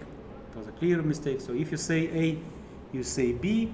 I mean, if you start your plan, you should continue, but the move queen b8 was somehow from a different movie. All right, so bishop takes g4, and okay, bishop rook takes c2. So this is actually common strategy, yeah? If you are worse, or if you are in bad position, at least you grab some material, and then you can anytime give it back. So queen f5, attacking the pawn on f7. The only ways to protect is to play f6, knight into f3, rook to b2. Actually, why not? Yeah. Here, actually, black is quite plays consecutive. Yeah. So just if you say A, if you say C, to say b2. So black is 2 pawns up, and quite move rook c1. Well, this one is interesting. This one is interesting. White just wants to double. Just white wants to play something like rook c4, rook c1, and rook c8. This is the threat. So probably black, okay, black is not in the Subsman, but it's in a position that it's not easy to make a move. Maybe something like g6. Probably sooner or later black will be forced to play g6, queen h3, and maybe some trying to play even f5. Takes on f5, rook b5 to activate the bishop, to attack the knight. Well, it's not that easy actually. Black is in the situation that he should prove that the compensation is real. So 2 pawns up. That's And he played directly bishop b5, attacking the knight and attacking the pawn on a5, and black wants to take this pawn, maybe not immediately because knight e7, and saying, okay, I'm huge material up, I'm 3 pawns, try to find something real. And maybe one day I'll give some material back, a pawn, a 2 or 3, and escape, or maybe a win. This is the strategy how to play and this kind of positions. Of course, that Iordăchescu knows actually a little bit back. I don't really like this move, knight f3. I think that white could play here the move before. It's not about just to not to give the pawn, but it protects the pawn on a5. White can play rook c1, and white is in a full control over the game. So square c5, square b6, and it's only for a pawn, not for a 3. Okay, but of course chess is very concrete. Maybe he found here something that really will surprise black.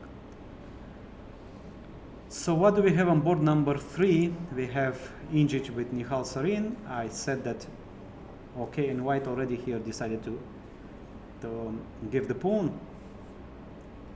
This is out of necessity actually.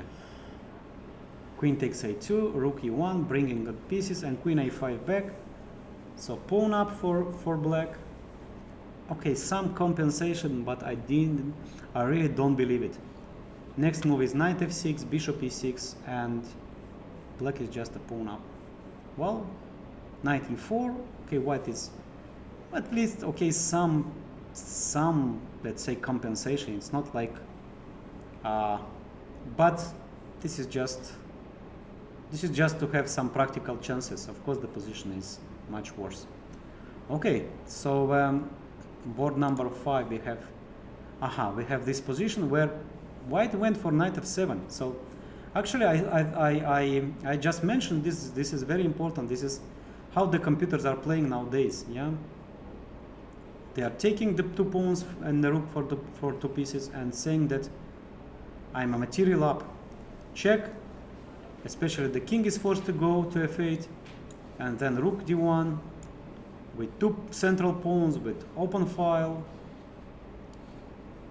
White is trying to prove that this approach is correct. By the way, of course, computers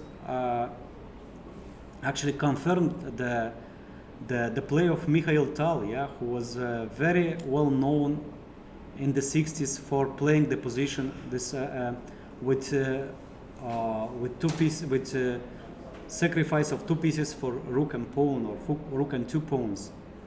And yeah, just we can find his famous games where he did sacrifice a rook for 2 pieces. In Grunfeld, one of these is sacrificing on f7, actually the same square as here. So I recommend here Tal's game.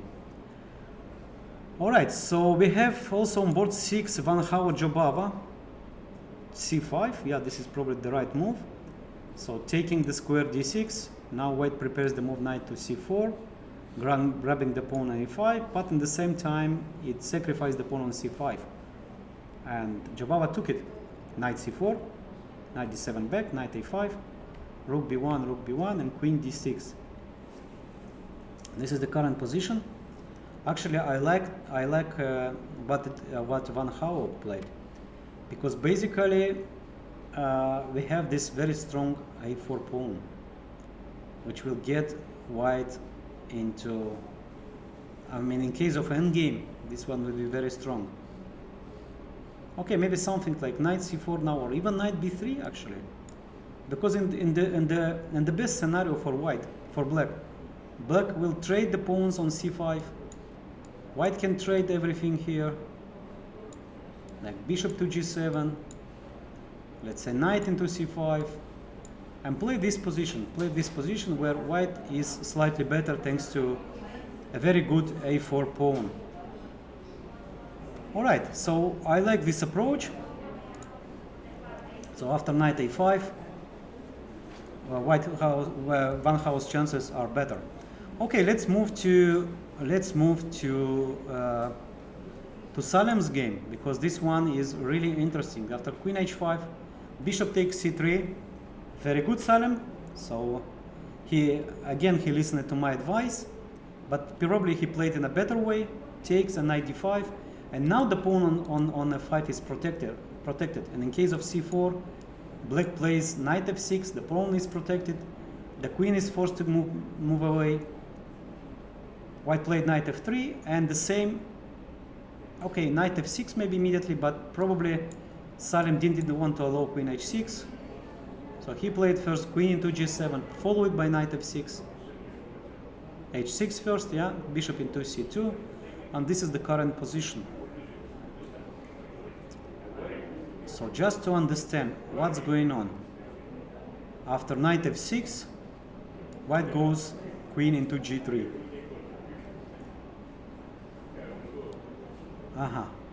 Attacking the rook, and if bishop to b7, as I see, this one is the only move. Knight e6, bishop to f3, knight to g7, king to g7, rook f3. Black is a pawn up, but here we see a lot of compensation.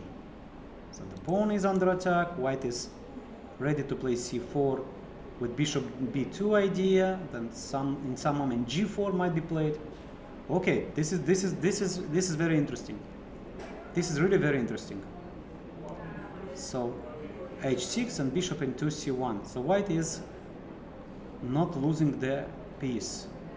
Well, actually, I was thinking, can black here sacrifice the exchange? So taking on a8 and taking on f4. Yeah, this one is very interesting. All right, so After 2 hours of play, before going to a short break, we can make some conclusions. And let's go to board number 1. On board number 1, we have the game of the win of the leader. Ray Robson plays with black pieces against Van Forest, and he did play the move bishop d5, king g7, and retreated the knight to f3. Not to e4, but to f3, rook d8, rook d1, rook b8, and still I believe that white is slightly better thanks to a stronger bishop on d5, but this is just a matter of time. If black managed to bring the bishop into play, the position would be just equal. I mean, let's say rook c1, bishop a5, guarding the square, c7, and then the bishop moves out and black is fine. So rook a8, this is current position. I'm expecting the move bishop a5, and this one is equal. On board 2, yeah, we have this highly original position with white is two pawns down, but white is attacking. Takes, and probably knight g5. Honestly, I believe that Sadhwani could have it in a, let's say, in a more safer way, just not giving the pawn on b2, playing b4, and getting large advantage, in my opinion. But okay, anyway, the position is very tense, and I believe with mutual chances. On board 3, so Injic out of necessity sacrificed the pawn. Now he got some compensation, but I believe the compensation is enough. So good chances to convert for Nihal Sarin. On board 4, we have a Grandmasters draw between two friends and two Olympic champions, Yakoboev and Sindarov. On board 5, we have the Tal's sacrifice of two pieces against rook and two pawns. After rook d1, queen b3, this is the current position. If king goes to f8, rook d1, I believe that position is very interesting and the chances are about equal. On board 6, probably in my opinion, Van Hao got better chances thanks to a passer, yeah, to a strong pawn on a4, but of course black is solid. So black played queen b6, knight b7 with the same idea as knight b3. And the game Tomaszewski Adiban. This one, I believe it will be very hard for Adiban. He plays with fire, but this is like his usual state of mood. I mean, he never plays some simple position, always some complications with king in the center, with pawn down, with broken structure, and so on. And this one is the case, queen c7, white can play castle long or rook d1 check, and still black didn't solve the problems with the king. And Salem plays with on board 9, and this is the current position. This is the current position after bishop c1. Black is up a pawn, but the position is very complicated. So if white managed to bring the bishop to play c4, bring the bishop to b2 into play, of course white will get compensation. So now we are going for a short break for a couple of minutes. Stay with us. I'm Grandmaster Viorel Iordăchescu, and soon we'll come back here from Abu Dhabi, round 6.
Ladies and gentlemen, we are back to our live coverage here from Abu Dhabi Masters Tournament 2022 round 6.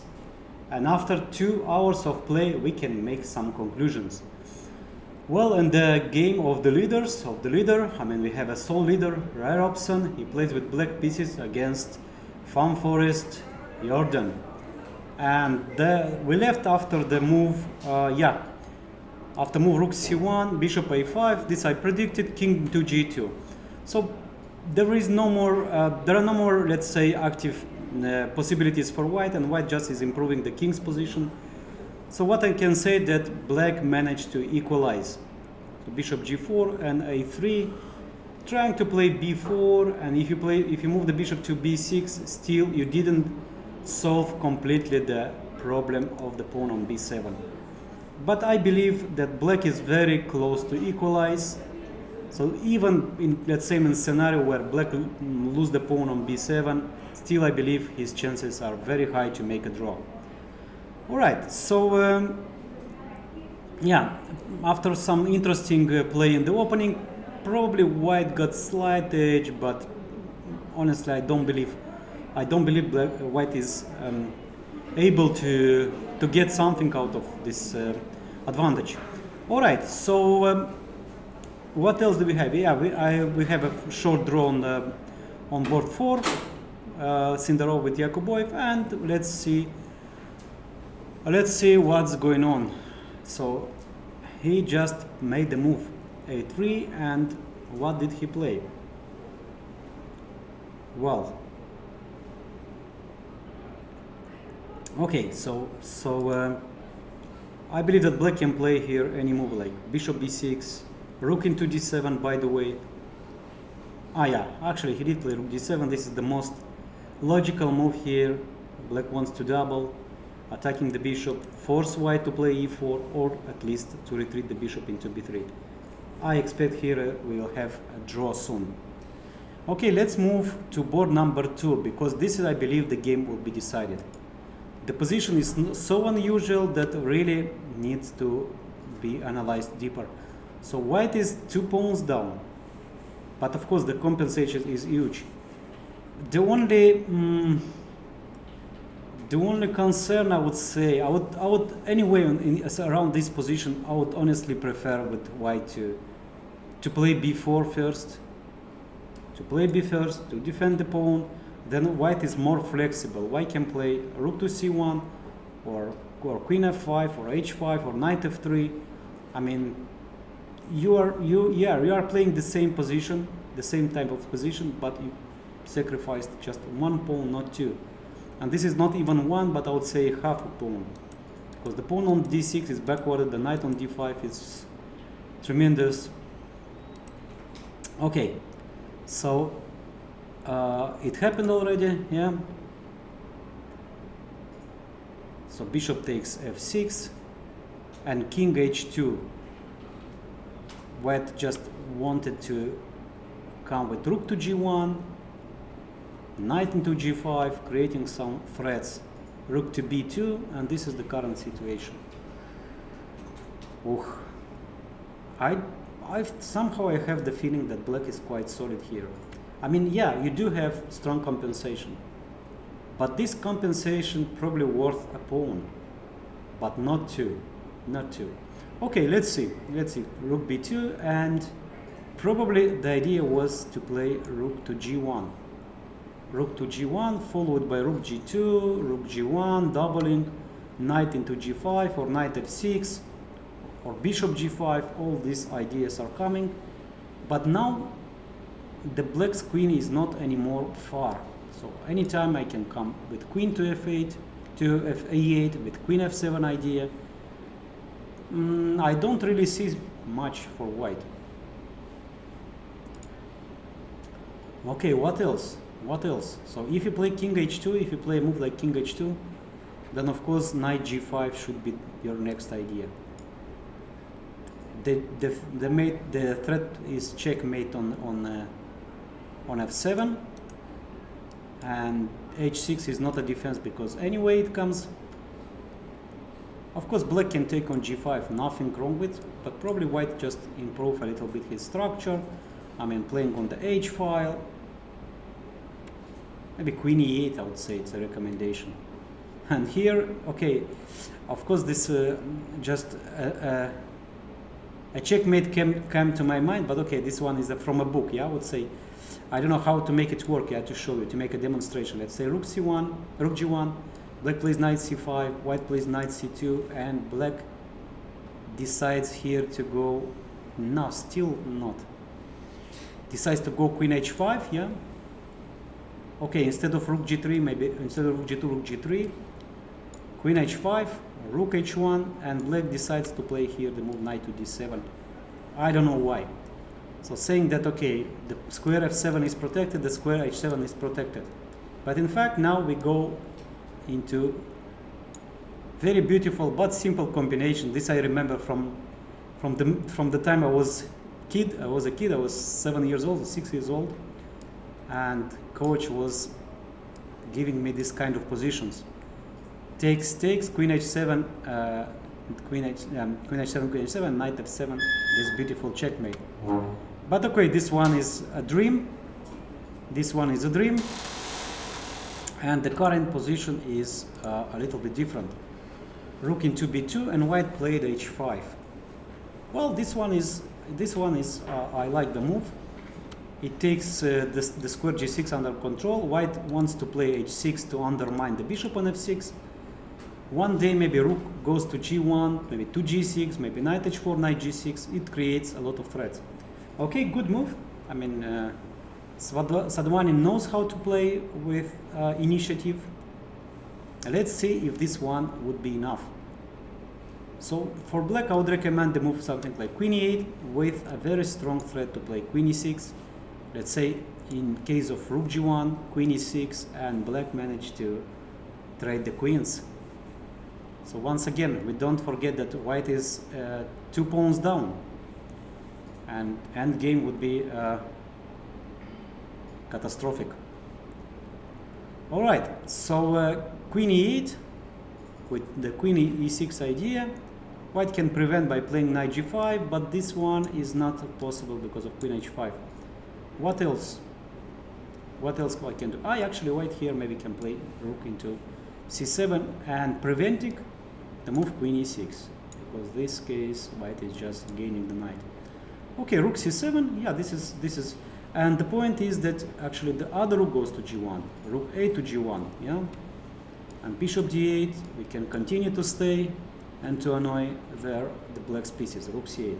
Okay, so it's not that easy. It's not that easy. h5, and white keeps strong compensation and good attacking chances. Okay, let's move to board number 3. Board number 3, we have Injic is trying to get some compensation. Queen e5 and bishop to c2. So basically saying that, okay, I'm not ambitious, I am pawn down, I really want to make a draw. So draw would be a great achievement for white. So takes, and Michal Sorin is thinking here. Well, of course, it's not that easy. It's not that easy to convert, because knight is coming to d6, and then pawn on c5, bishop on d3, rook on e7. So somehow white got some compensation. Well, I honestly I start to think about the move knight f6. I understand this move is just anti-positionally, because takes. I mean, white at least can play rook g3, rook e3, rook g3, rook h4. No, this one is just bad. This one is just bad. So how to continue here? So it is clear that black should go out with pieces, but playing knight b6 I don't really like, because after knight d6 you can play bishop e6. Actually, you can play bishop e6, because knight b7, knight takes c4, or bishop takes c4, black is just a pawn up. And in case of c5, black plays knight d7, knight b7. Okay, this one is not so simple. because on rook b8 there is this small tactical trick. Rook e6, so take the piece, taking on b7, taking on c6, and white is already better, pawn up. So rook takes d4, and here Michal Sarin is thinking. Honestly, like a move back, I don't like the move. I don't like the move queen e5. I understand this is initiative. Maybe not queen e5 here, maybe just black needs to play first. Knight f6, actually I don't see anything wrong with the move knight f6. Follow it with bishop e6, rook d8, consolidating. And if knight e4, okay, I can trade. I can play g6. My next move is bishop e6. Well, I don't see, let's say, any danger here. So black is a pawn up, a clear pawn up.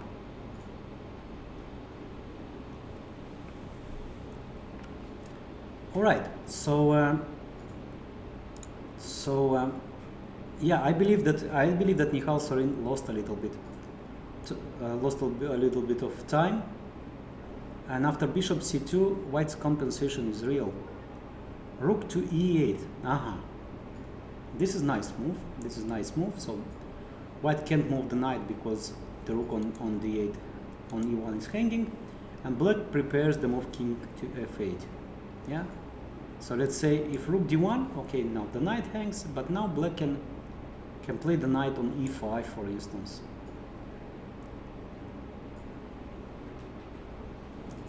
Or to b6. Anyway, white can play knight d6 there, and I believe that white gets some compensation. White got some compensation. All right, so what else do we have? Yeah, I'd like to stay on board number 6 a little bit, because here we have the game of two very original players, and strong, by the way. Van Hao against Jabava Badur. And after knight b7, queen a3, a5, knight f6 back, yeah, going to this tremendous outpost on d5. So the knight on d5 is amazing. Rook a1, queen a7. So both players are using their trumps. White is pawn is close to promotion, and black in the meanwhile, black came with the knight on d5. So whose advantages are more significant in this position? Well, actually, I have no clear, let's say, answer, yeah? Because, yeah, you do have bishop's pair. You have this pawn on a7, on a6, and to a7, but still, we have a lot of pieces on the board. I mean, the rook on a8, the knight on b6, the pawn doesn't go so far. Rook a8, queen b3, and black can organize the counterplay against the pawn on b4, on d4. Okay, which is not so easy, because let's say on knight b6, white plays knight into c5, bringing back the knight. White got kind of stability. White wants to play bishop e4, maybe one day to take on d5, then queen b7. Of course, first white needs to make a move like h3, g3 to secure his king. All right, so queen b3. This is the current situation, and black needs to find something good here. I don't know. So what will be the counterplay? It is clear that black should somehow hit the pawn on b4, attack the pawn on b4. And this one, queen b4, I don't believe this one is right. No, actually not so bad maybe. Because taking is bad for white, the bishop hangs, and the pawn on a6. So one of these two falls. Of course, white is no way forced to take. I mean, white can play a move like, let's say, g3, yeah? Just a demonstration that the pawn... but in this case, can I take this pawn?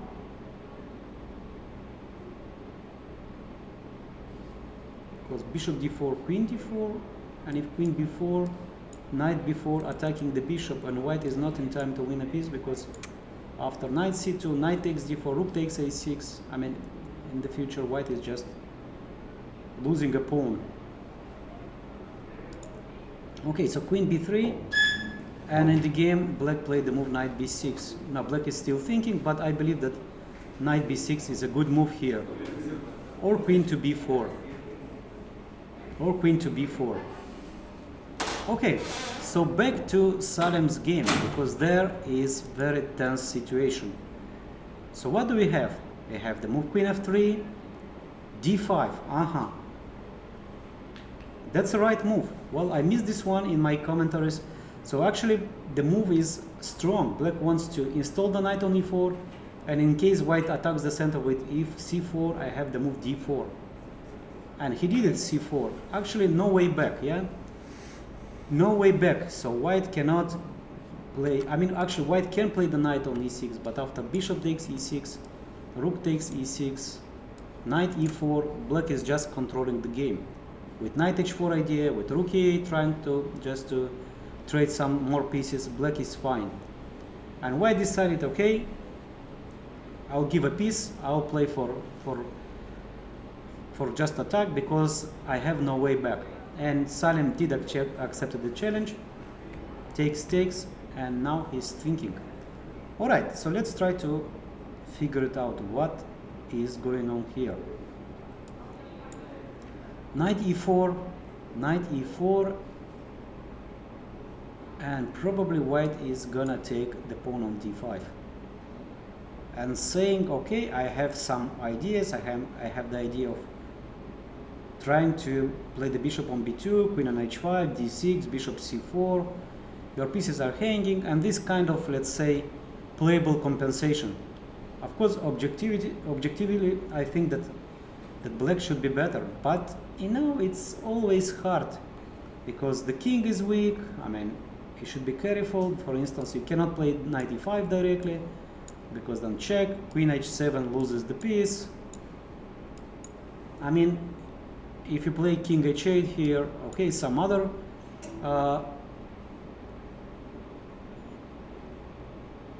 well, maybe just taking. Some other problems here maybe can be taking, and rook e4.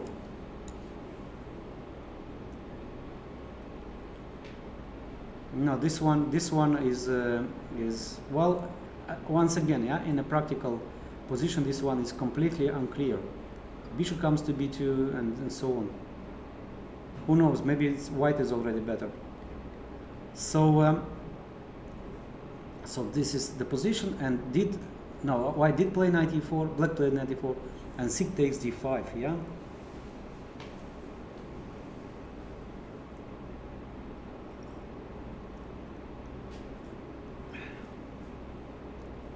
What else black can do here?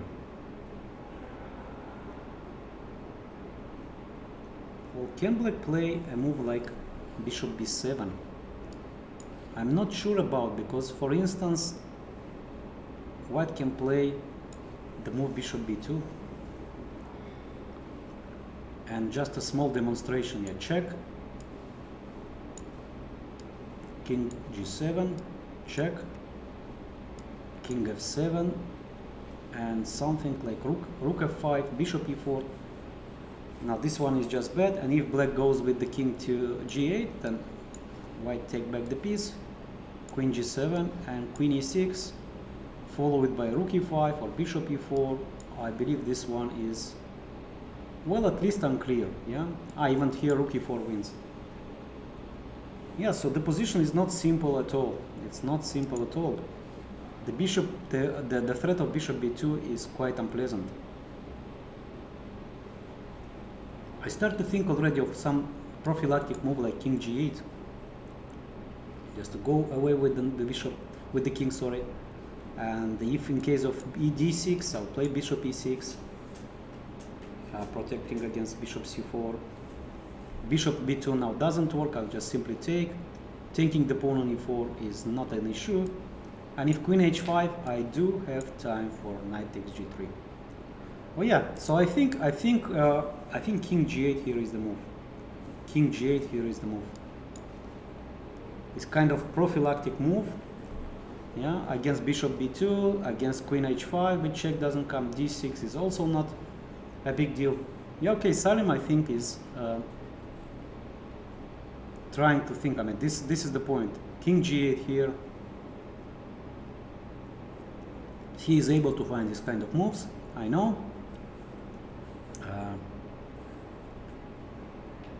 We were like training for 2 years, and and I know his possibilities.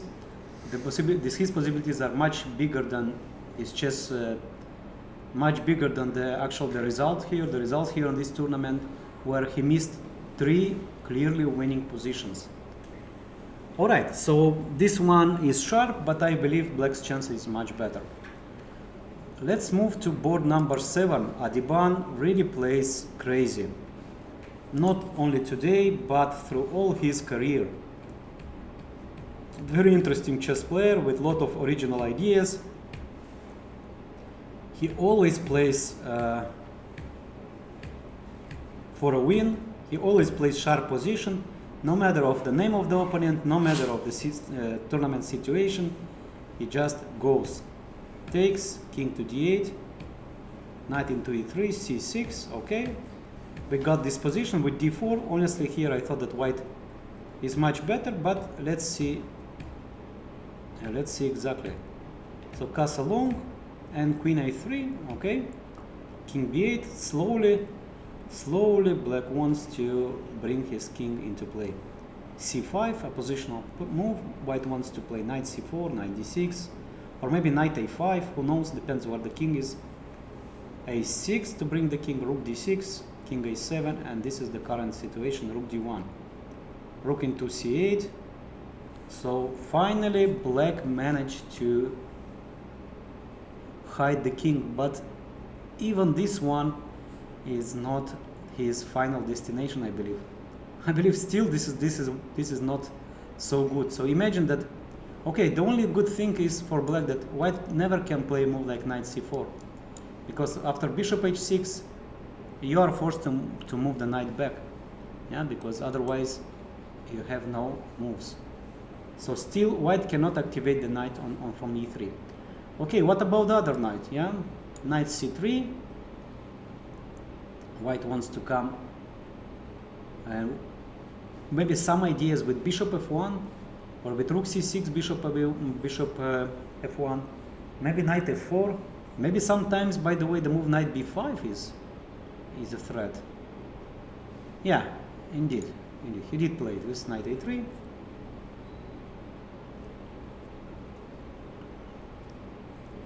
So it's everything about will white attack will successful here. If not, okay, black can survive with bishop's pair, with open position. Maybe white king's position can be sometimes not so good. Okay, let's say that black plays something like rook d8, bringing the rook, maybe trying to trade some material, some rooks here, some pieces, and how white can improve, how white can play.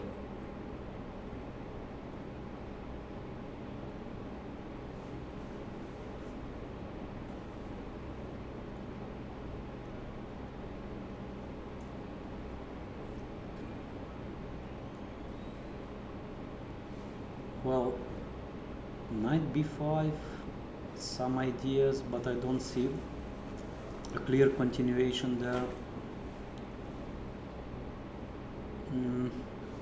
Maybe a move like queen d4, but again, maybe knight a4, yeah, maybe this one. And if black takes, I'll take with the pawn, freeing the square, c5 for the knight, for the queen, sorry, and maybe. But actually, I don't see a clear way for white. Yeah, maybe even the move knight d5 here can be played. In case that white takes, then the king is weak. Oh yeah, I start to like actually black's position. So rook to d8, and if knight a4, knight to d5. If you take with the bishop, I take with the pawn. You cannot take with the knight for many reasons. The simplest is queen d6, and if you take with the rook, also rook d6.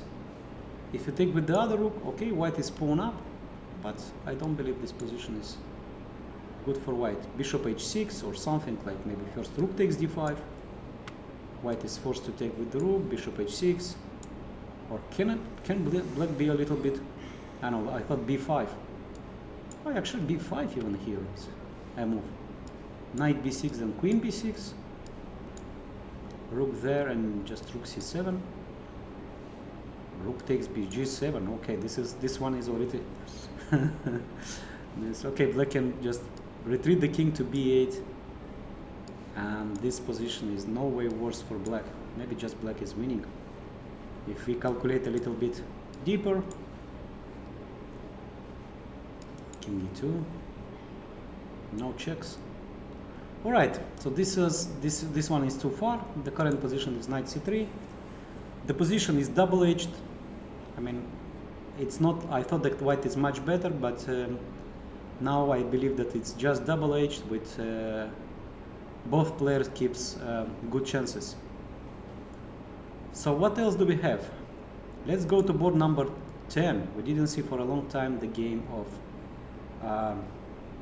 Kuibokarov against Amin. It was Zaitsev variation with a3, repetition, couple of repetition, knight takes f7. This is well known. Bishop into e6, and as I know, his position is better for white. But let's see. Did I mean found something in this position? Find something? I don't know. It's considered to be bad. Pawn down. Now this one is just opening trap, and this was very famous. It is clear. So this knight b8 here is a bad mistake. It's a bad mistake. The playable move here is h6. I mean, black should play here. And this one is very well known to be a mistake. Knight f7 and just wait. White loses a tempo. Black loses a piece, a pawn. Knight e5 is the threat. Knight g5 and here, yeah. Okay, just a pawn down. But I'm surprised because Amin Bassem is a very experienced player. He plays this kind of positions. I mean, mainly he plays Breyer, but also Zaitsev he plays time to time. And he fall to this very known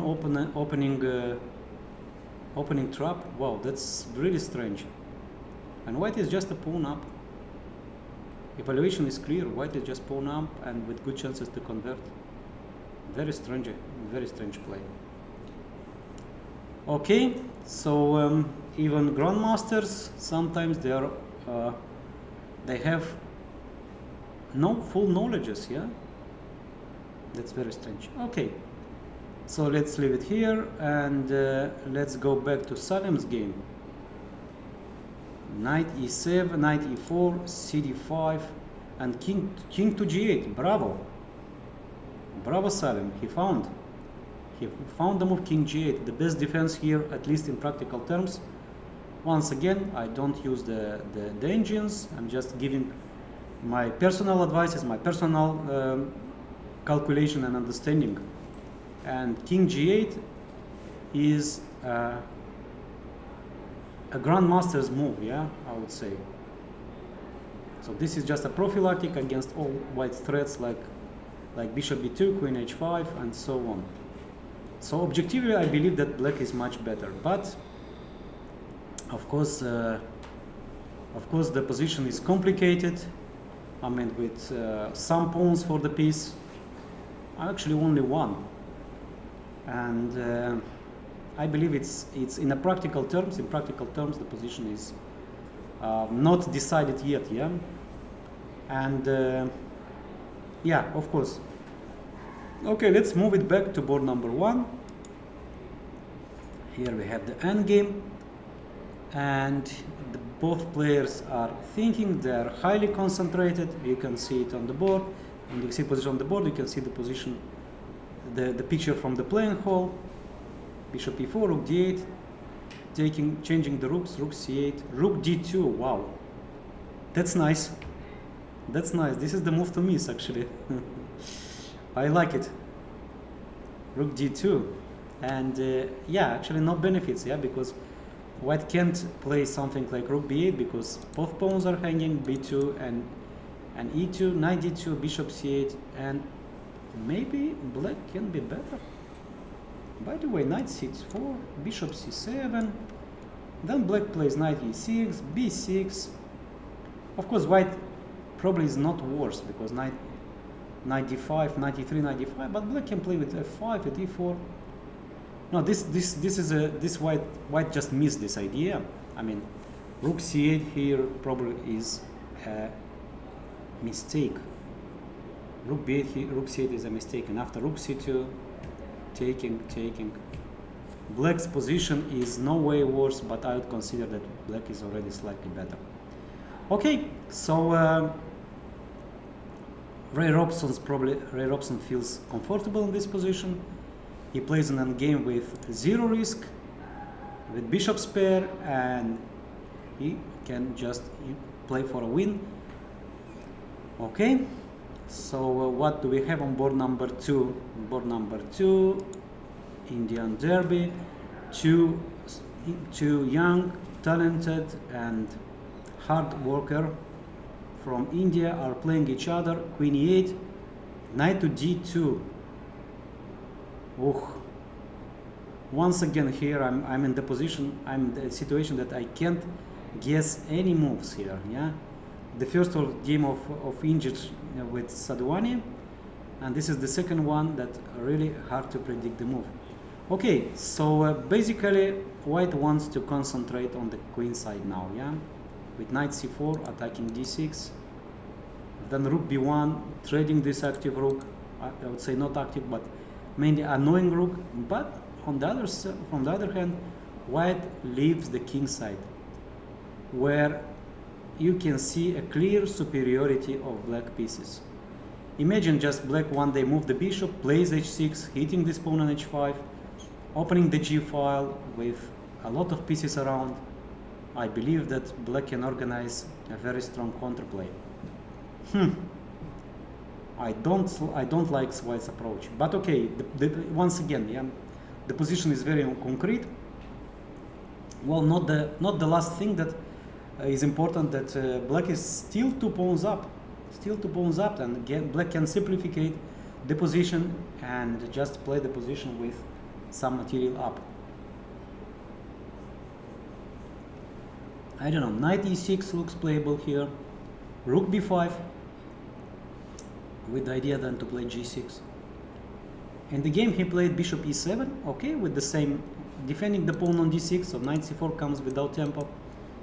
Black wants to hit the structure with g6, and I like black's position. Black rook to b3, not to b5 but to b3. Who knows, maybe one day black can sacrifice the pawn on the rook on e3, rook g1 and g6, queen into h3.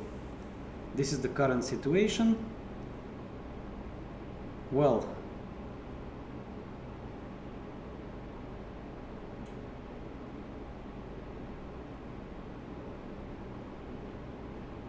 yeah, this is very complicated. So queen f7, but I don't really see how to play after hg6.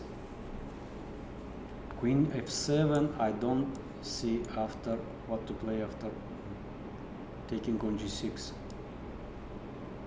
because rook g6, and black can't take this rook by any piece. I mean, taking by knight is queen d7, taking by queen is knight e7, and taking by pawn is simply illegal.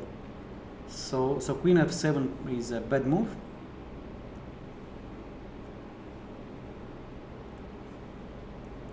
Okay, and let's see how black can play there here. Okay, nothing wrong probably with the move g5. Trying to close the king side, the pawn on h5. Maybe one day black can bring the knight to f6 or to f4. Yeah, this is complicated. This is very complicated. So both players are down to 18 minutes only. So just remind that we have no time control on move 40. So the time control is 90 minutes, and for the rest of the game plus 30 seconds, and after queen h3 it's really not easy to take a decision. I don't know. Let's try to bring some pieces into play, maybe even at the cost of the pawn. Let's say knight into f6. Well, this is probably immediately bad, yeah, because after knight takes d6, if black takes, losing the exchange, and queen cannot move because, okay, queen can move, but, oh sorry, this is losing a piece. Now then knight f7 is coming, and this one is very dangerous. So knight f6 loses immediately. Queen f7, same reason, I mean same losing after hg6.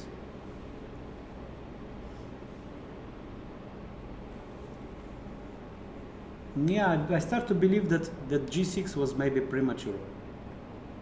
I don't know.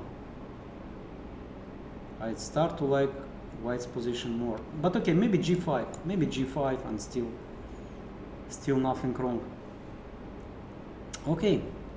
So what else do we have in the playing hall? Something interesting. We have some draws. And the first result. So Gupta is totally out of form in this tournament.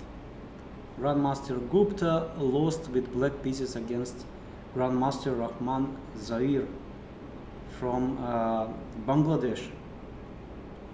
Well, I mean, that's strange. Okay, Gupta is a player that it very much depends of his let's say emotional, yeah, and his form. Yeah, I mean, he's 2 points more than his opponent, but he lost. Okay, so far not a good tournament for him.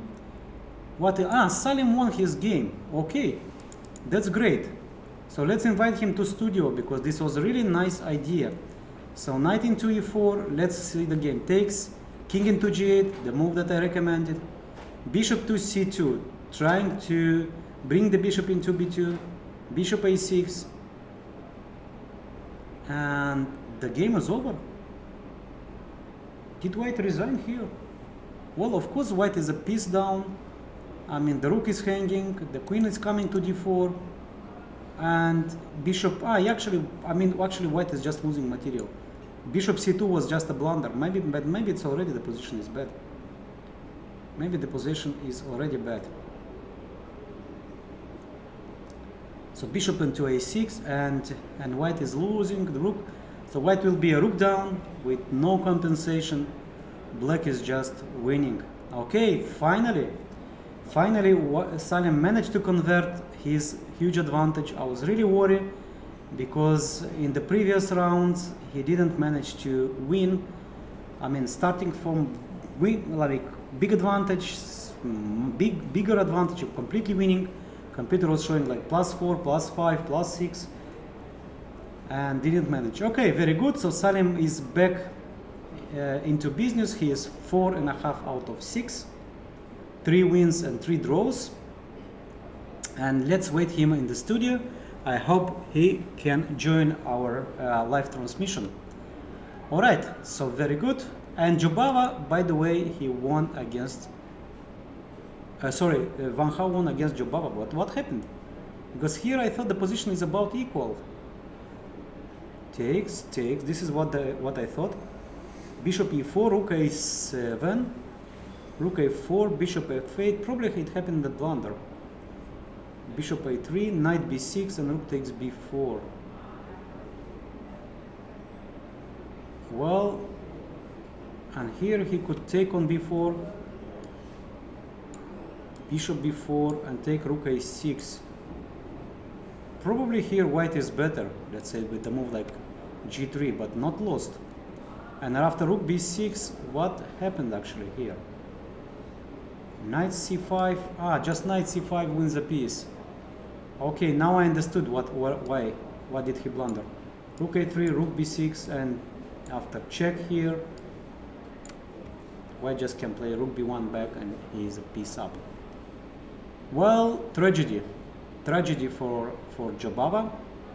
I believe his position was, well, even maybe slightly worse, but absolutely defendable. Absolutely defendable, and here he just lost a piece. Okay, so Van Houwe is back in business. 2 is the same score as Salem with 4.5 out of 6. 3 wins, 3 draws, and they're back. Okay, let's see to board number 2 what's going on, because here we can see something. Knight f6 he did play, yeah? Maybe we can see from the camera on board number 2 what's going on there. Sadwani against Erigaisi. Okay, we have the picture of the playing hall, but we'd like to focus on board number 2. Aha, the playing hall is also important because we can see some players, they finish the games, and but after knight f6, okay, let's see what Sadwani against Erigaisi are doing. So knight takes into d6 happened. Ooh, I know this one is not. No, actually the move was played here is knight to c5. Okay, knight to c5, and here is white is thinking.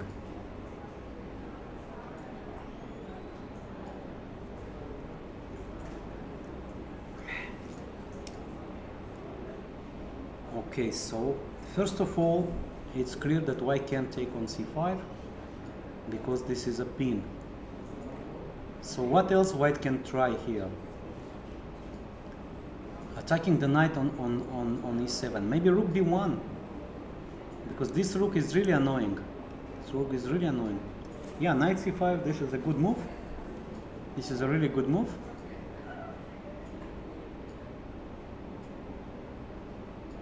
And white played the move rook g4. Ooh. It's not easy to find here the moves. I mean, rook g4, to double the rooks on g1, to put more pressure on pawn g6. Maybe then white can take on g7. Maybe rook g1, queen g2, just to triple forces, and then the threat can be bishop takes c5, knight e5, knight e7. Okay, I like the idea. So rook g4. Rook g4. Both players are down to 15 minutes, and soon we'll have a decisive moments of the round.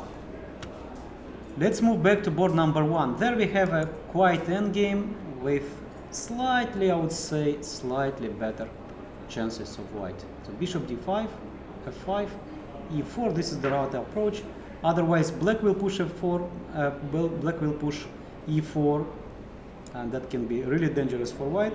e4, king f6 and f4. By the way, here I was thinking maybe black can play b5 first, and after knight e3 to play bishop b6 to bring the knight into d4, attacking the pawns on b2 and a3 later on. I believe that this one would give black better chances. Okay, anyway, if knight d2, anyway bishop b6 comes with bishop d4 idea. Yet very strange to me that black missed this idea. I mean, just rare option play the move like from general consideration, general ideas, and after a4, at least white managed to keep the knight on c4. Black can play bishop to d7, by the way, here. If bishop b7, bishop a4, this one is dangerous, I believe, for white. And if you play b3, I maybe can start to think about moves like b5, a b5, bishop b5. But white is solid, yeah? White is solid. Okay, maybe just to undermine the knight with a5, f takes e4, c4, a4. Okay, still it is clear that black is playing for a win, and he just played a4, b6 with a clear intention. Why not? I'm not in a hurry. I can play a6, I can play b5, and I have all the time in the world to improve my position.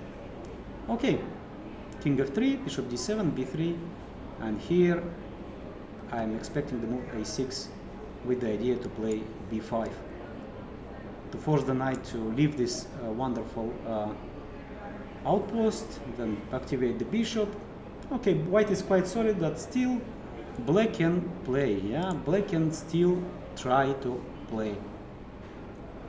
Okay, let's see what's going on in the game of Injit with Nihal Sorin.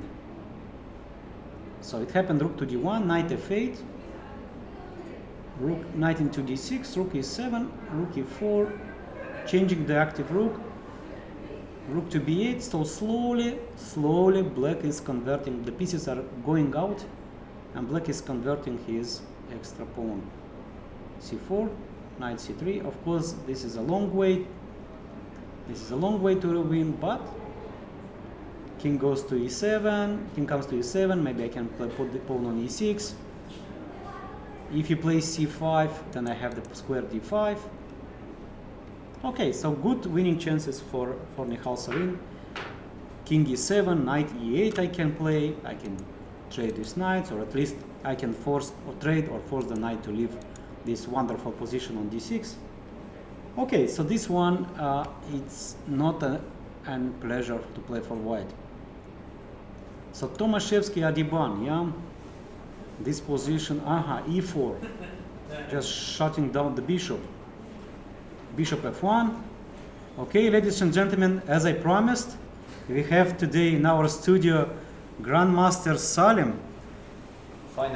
Finally, yes, after 3 very good and promising positions. Very winning positions. Well, this I didn't want to say. Yes. I didn't want to say, but probably like winning, yeah, completely winning position. I mean, according to engines, it was always like +2, +3, but humanly not so simple. I don't trust it anymore. Okay, so from the beginning, because I love this game, especially it was about Benoni type of the position. Yes. So yeah, it was interesting middle game. I anticipated this line.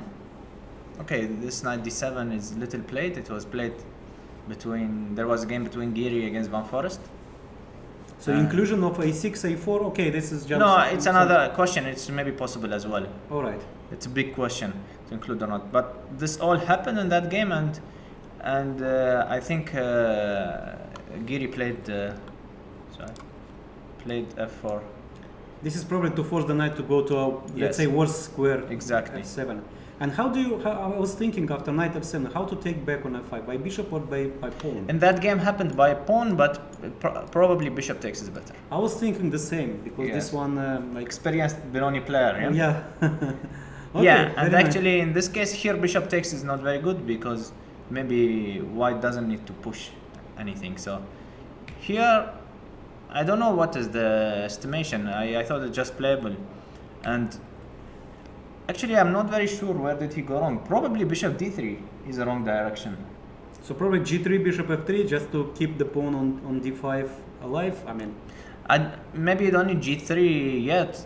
I wasn't really sure. I mean, this position is very fresh to me. I was just also looking with fresh eyes, and I think my opponent as well. So after bishop d3, maybe he played automatically this, because in many of Benoni lines this is a weakness.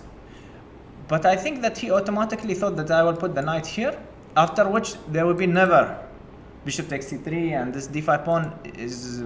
It's unusual to lose this pawn actually in this Benoni. Yeah? Usually the play is in kingside or queenside, but not d pawn. So maybe he thought generally that, okay, bishop d3, and after knight f6 maybe he will try to put pressure on f5, or any way to put queen f3 and so on to bring the rook. So probably... I'm not really sure, but I think that here is the moment to improve for white play already. It's also not clear to me, should white move the knight from d2 or keep it, and if you want to move, where do you go? Do you go here or do you go there? Because there is also this square. You can try to get it, let's say knight f3, for instance, came to mind during the game, that what is this? And because also I wasn't sure, should I put my knight here or here? Because here it protects e6 and here it goes for e4. So it's a big question. I think it's very interesting middle game. And okay, I don't think we can come to any conclusion, so let's go to the game. Bishop d3. And I thought, after bishop d3, I thought that d5 can be an issue for white. And that's why I decided to go knight c7. it might be actually already a threat, although it looks a bit ugly, but it might be a threat. Let's say, I don't know, if white makes a move, takes, bishop c4, bishop e6, and the problem is that the bishop on e3, so now I can take and probably move and so on. Yeah. If I don't lose my knight there. Maybe you do. No, but then knight g2, knight. Okay, I made a random move, so Yeah. it's just an idea that maybe actually bishop c3 is already a threat, and it's not easy to protect. Queen f3 looked natural. Already, I think that this was white's concept, and here, of course, I started to think about some nonsense like takes, knight h4. Not nonsense, actually, it's consistent with attacking this pawn, but the point is that there is this check, king h8, which threatens this. It looks like a double attack, and bishop f2 is important. And okay, it looks like knight g2 works, but then queen takes and bishop g3. And another idea, after knight g2, I can play a move like king h2. Yes, I saw that. To But my knight can come back. Oh yeah. That's the point. Actually, it doesn't stay here. At first, I thought king h2. Maybe I should calculate further, but I realized that there's bishop g3. After which, there's no idea for black with no pieces for attack. So I thought there is this direction with king h8 preparing. This is what I did, preparing the same idea. But also, I considered this move. This I was thinking, about the move b5. I was thinking about the move b5. Yeah. But after knight b5, I couldn't understand actually. Estimate, yeah? Yeah, exactly, because It's where to go first of all is a question. You can sometimes include a4, a6 to stop this bishop, but then I get b3 square. So this was maybe interesting as well. Especially that here, let's say if I take, you cannot go knight c4, which I think would be nice for white because of this. So maybe you will have to make some move and then go knight c4. And this was like a general question for me. Of course, in Benoni you want to change the pieces, but I also felt that this knight is not very good. You know, it's a defending knight. This is usually a passive knight, but it's actually attacking. And on general terms, I wasn't sure this exchange favors who. So because I thought that this knight is not very good. and also you probably kept already in mind the idea of taking bishop takes c3. Yes, Here. no, I mean king h8. It's actually a threat, direct threat with bishop c3, knight h4. So after g3, I can again consider, which I thought that maybe my rook will be stronger on the second once we exchange. I even consider that maybe in some cases, let's say, now with the rook here, there will be some combinations with knight h4 and so on. But I started to think that if I just focus on this, how does white protect this pawn? So here I actually didn't like b5 for this reason. Takes, rook here, and I think it's important to go back. Takes and knight here. And I thought that white improved. This knight was bad on c3, it's exchanged, and now this is a weakness, and this knight is very good on c4. Yeah. Of course, white ideally would like to eliminate this. If my black pawn would be here, it would be nice for white. But on the other hand, I think that I will have this b3 square, which is annoying. Also, the third rank can be weak. So, but I thought that bishop d3, knight c4 is good for white. I didn't see a big difference if I include those two moves. But I also didn't see what white should do to protect this pawn. So I decided that, okay, b6, I just want to go bishop b7, no calculation. I want to eat this pawn, and how do you protect it? Yeah, this was a nice idea. Nice idea. And I expected what happened, this rook e1. Was g3 included? Yes, Yeah. Oh, okay. this is the game, right? Yeah. And here, of course, this is the main, normally you would consider this, the point that, okay, if white goes very passive, then you would go queen d7, b5, and I mean, even white cannot stop b4, because I thought something like this in the game can happen, and then b4. So this is just bad. However, I didn't like queen h, that white will go all in here. With the same idea, knight f3, knight g5 probably. Oops, not bishop d4. Yeah, and let's say if I take, it might be also good for black, but it might be actually very good. Yeah, maybe just bishop f7, and I have a threat. White has to go back. Queen g4, maybe not that far. Yeah, but this hangs. Well, And then Yeah, I'm even not sure if my king is weaker. I am honestly, because how would white? Knight e4, knight g5, very Yes, direct this is threat. this is the And maybe plan. h4, h5 to include also. Yeah, if knight comes to g5, it could be dangerous. So From practical point of view, I think you played correctly to restrict white's attacking possibilities. yeah, I and mean, there was this option as well, and then takes something. I thought that this might be very good for me, let's say, but maybe it's not so bad. You know, I was thinking about this ending. It's maybe better for black, but I don't know how bad, how much better. Let's say maybe I should go there. So, but I thought that queen g7 is smart because now I want to have everything. I want to go bishop b7, and after queen h5, this is protected. And yeah, by the way, this is very important. If I play this, I thought that g4 is the point. oh, And that's why I wanted to have already my queen on d7 to ask him, okay, do you go passive, do you go active? I have b5, I have bishop b7, it's a very flexible move. So I think it was a good move. and if white plays here queen h5, This is what he did. yes, Yeah, but the point that I kept my bishop on c8. and you have knight f6 and the pawn on f6. Yes. Yeah, this was And this bishop is defending, and okay, I can quickly go with the queen there. And I didn't lose time to attack this pawn twice when I could just take it once. I don't need the extra piece yeah. for this. I need this piece for defense. So here knight f3. Probably I have many options. I just try to play the straightforward. Of course, when I played queen g7, h6, my aim was to sacrifice the rook. I saw this bishop c1. I was also not sure if bishop c1 or bishop d2. Okay, there's a small difference that after this, here black can go bishop b7, takes. Yeah, I was takes calculating this game. Yes, and then actually I wasn't sure. You know, I started to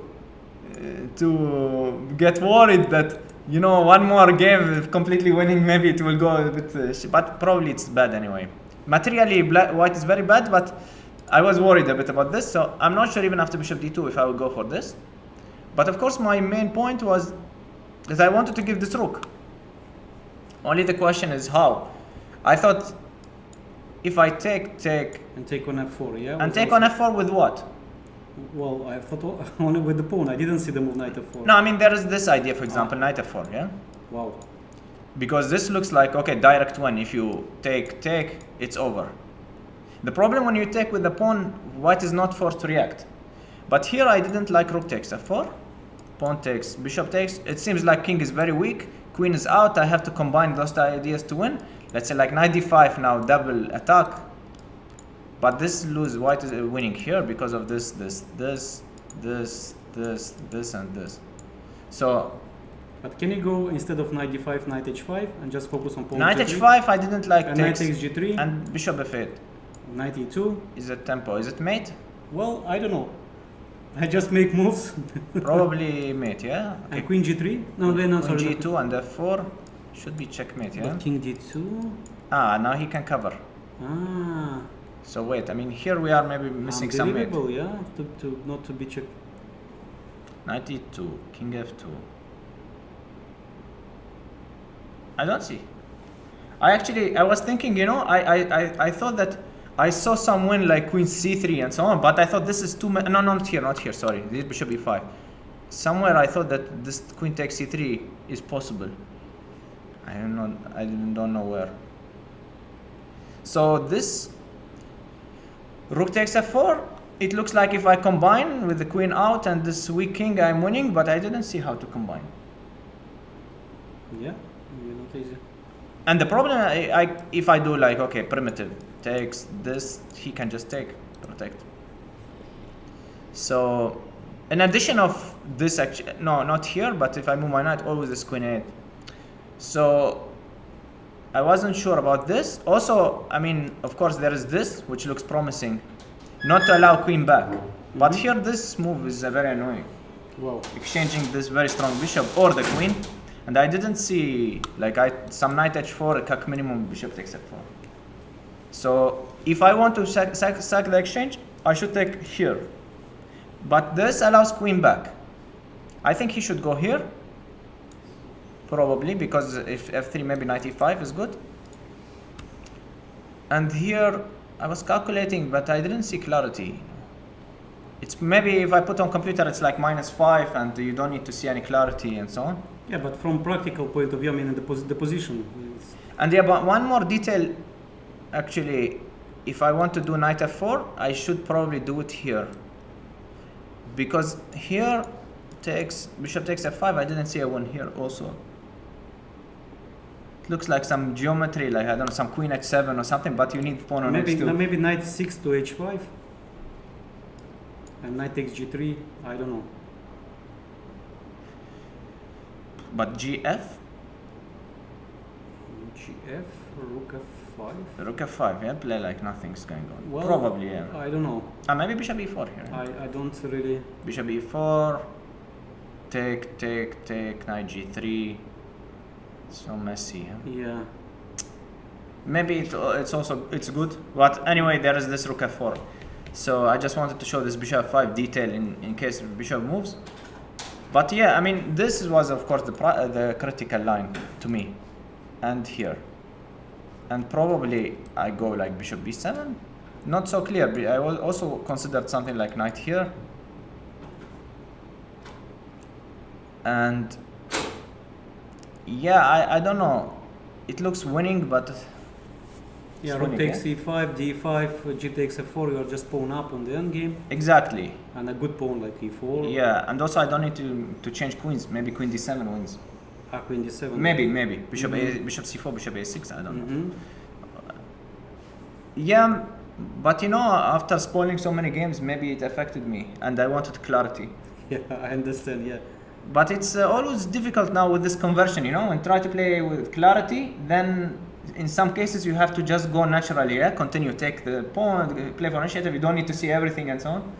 And then the other thing should work, yeah. Every time the other thing should work, but today it worked. I don't know.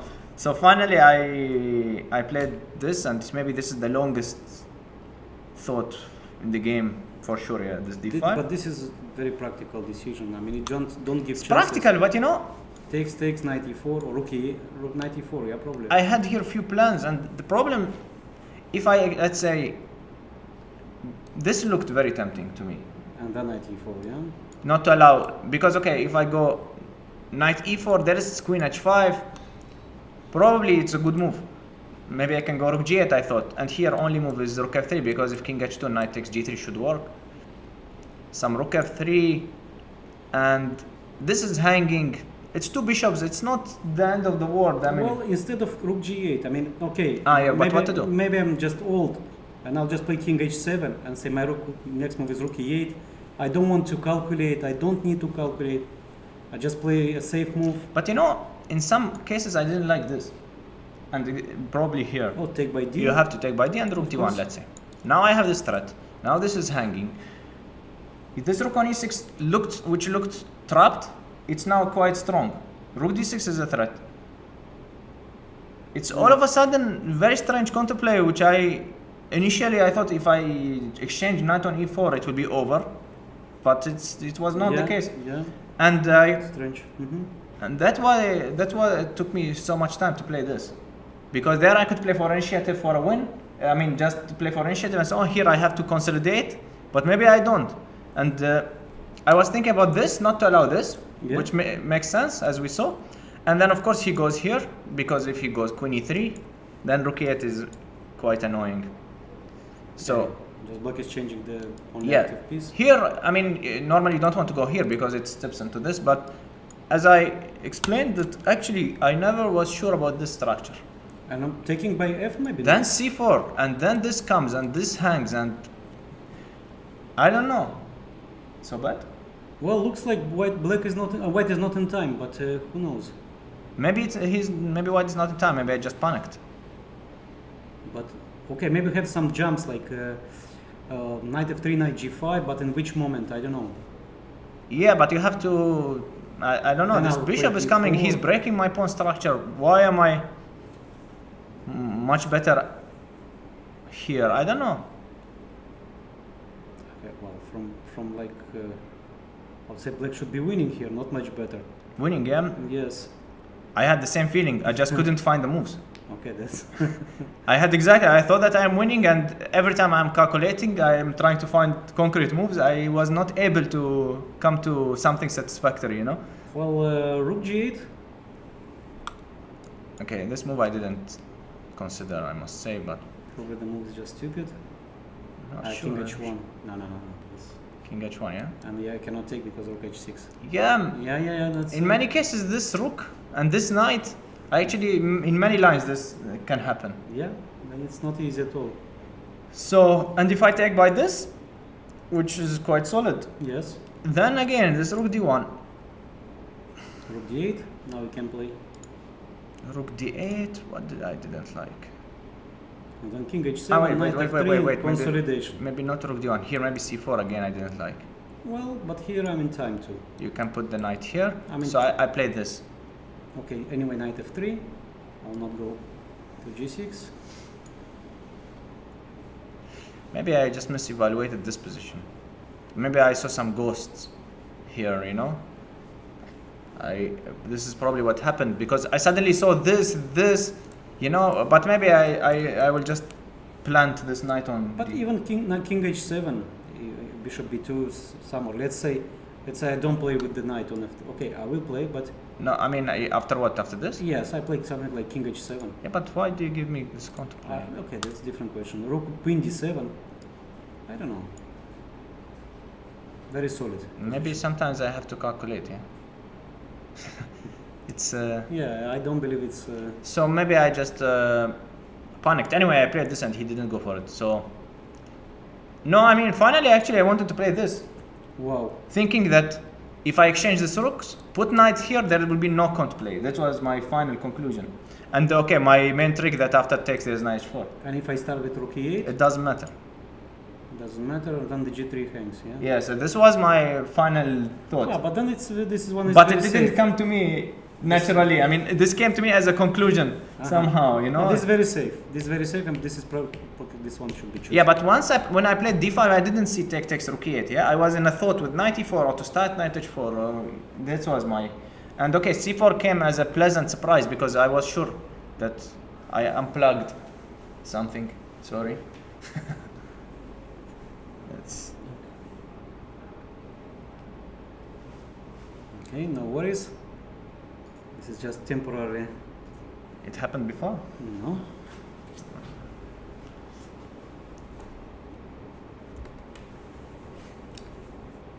Yeah.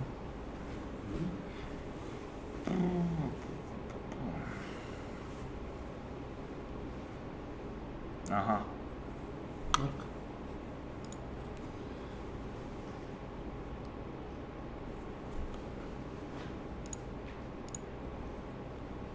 Just move it there. Okay, we are back. Are we So- sharing the screen? Yes. Ah, okay. Yeah, screen 2, okay. Okay, great. So after c4, I mean, of course, I was also a bit scared because my king is open now.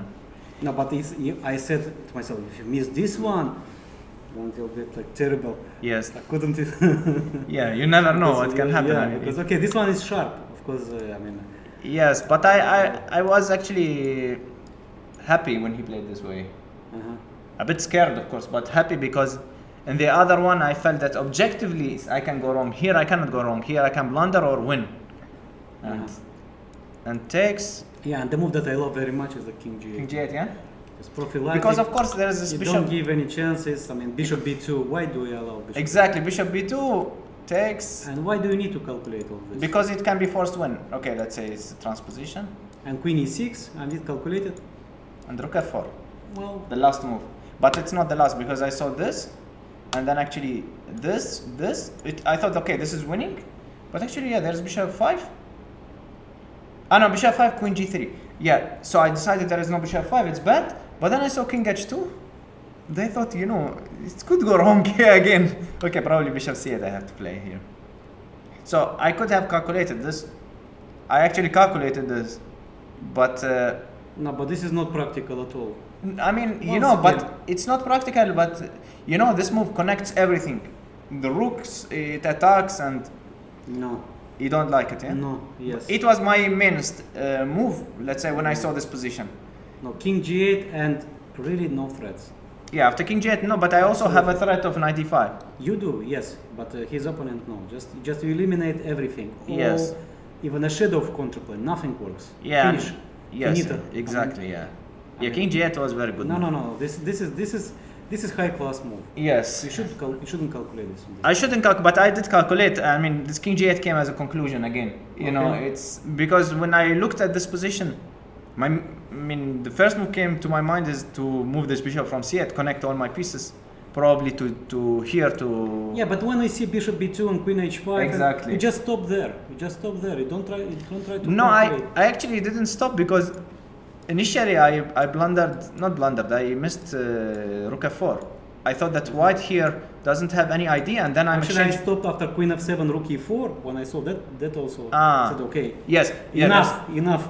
No, I mean, I actually first saw this, and then I thought rook e8 is coming, and so on. And if bishop here, I can also do this first. And then I thought, okay, but this is clean calculation, and then I win. I change pieces. But there, rook f4, it could be unpleasant. No. When it's about, especially it's about your king, Yeah. never go for complications if you have winning position. Yeah, no, I mean, I realized that after king g8, actually, I'm making a threat of knight e5, and he doesn't have anything scary here. So, yeah, bishop c2, he wanted to step out from knight e5, and here he had enough. Because, okay, no threats against my king, and I will just bring all my pieces. I'm rook up already. Yeah, rook is something that it's hard to miss. Yes. Although I like my minor piece more, I mean, I like my bishop a lot. I wasn't sure if my bishop is better than his rook or not. But I thought, okay, it's anyway, I'm developing. You're connecting the rooks. I can decide to take or not. Yeah, Exactly, you make a positional move and then you Yes. decide. Yes. Right.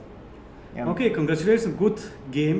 Thank you. Okay, you had probably many good games in this tournament, but with a little bit problems with Conversion, in conversion. Yeah. No, I mean, all the games that I made draw, actually, I think it was good quality game. Just that once I was winning, I didn't convert. And besides that, I think it was normal quality. So I'm not playing bad, but it can improve. Yeah, so definitely, let's say, technical part is very important. And how did you spend the free day? Because it was very important probably for you to recover, not from a Yes. loss, but from a, let's say, from a not winning a game.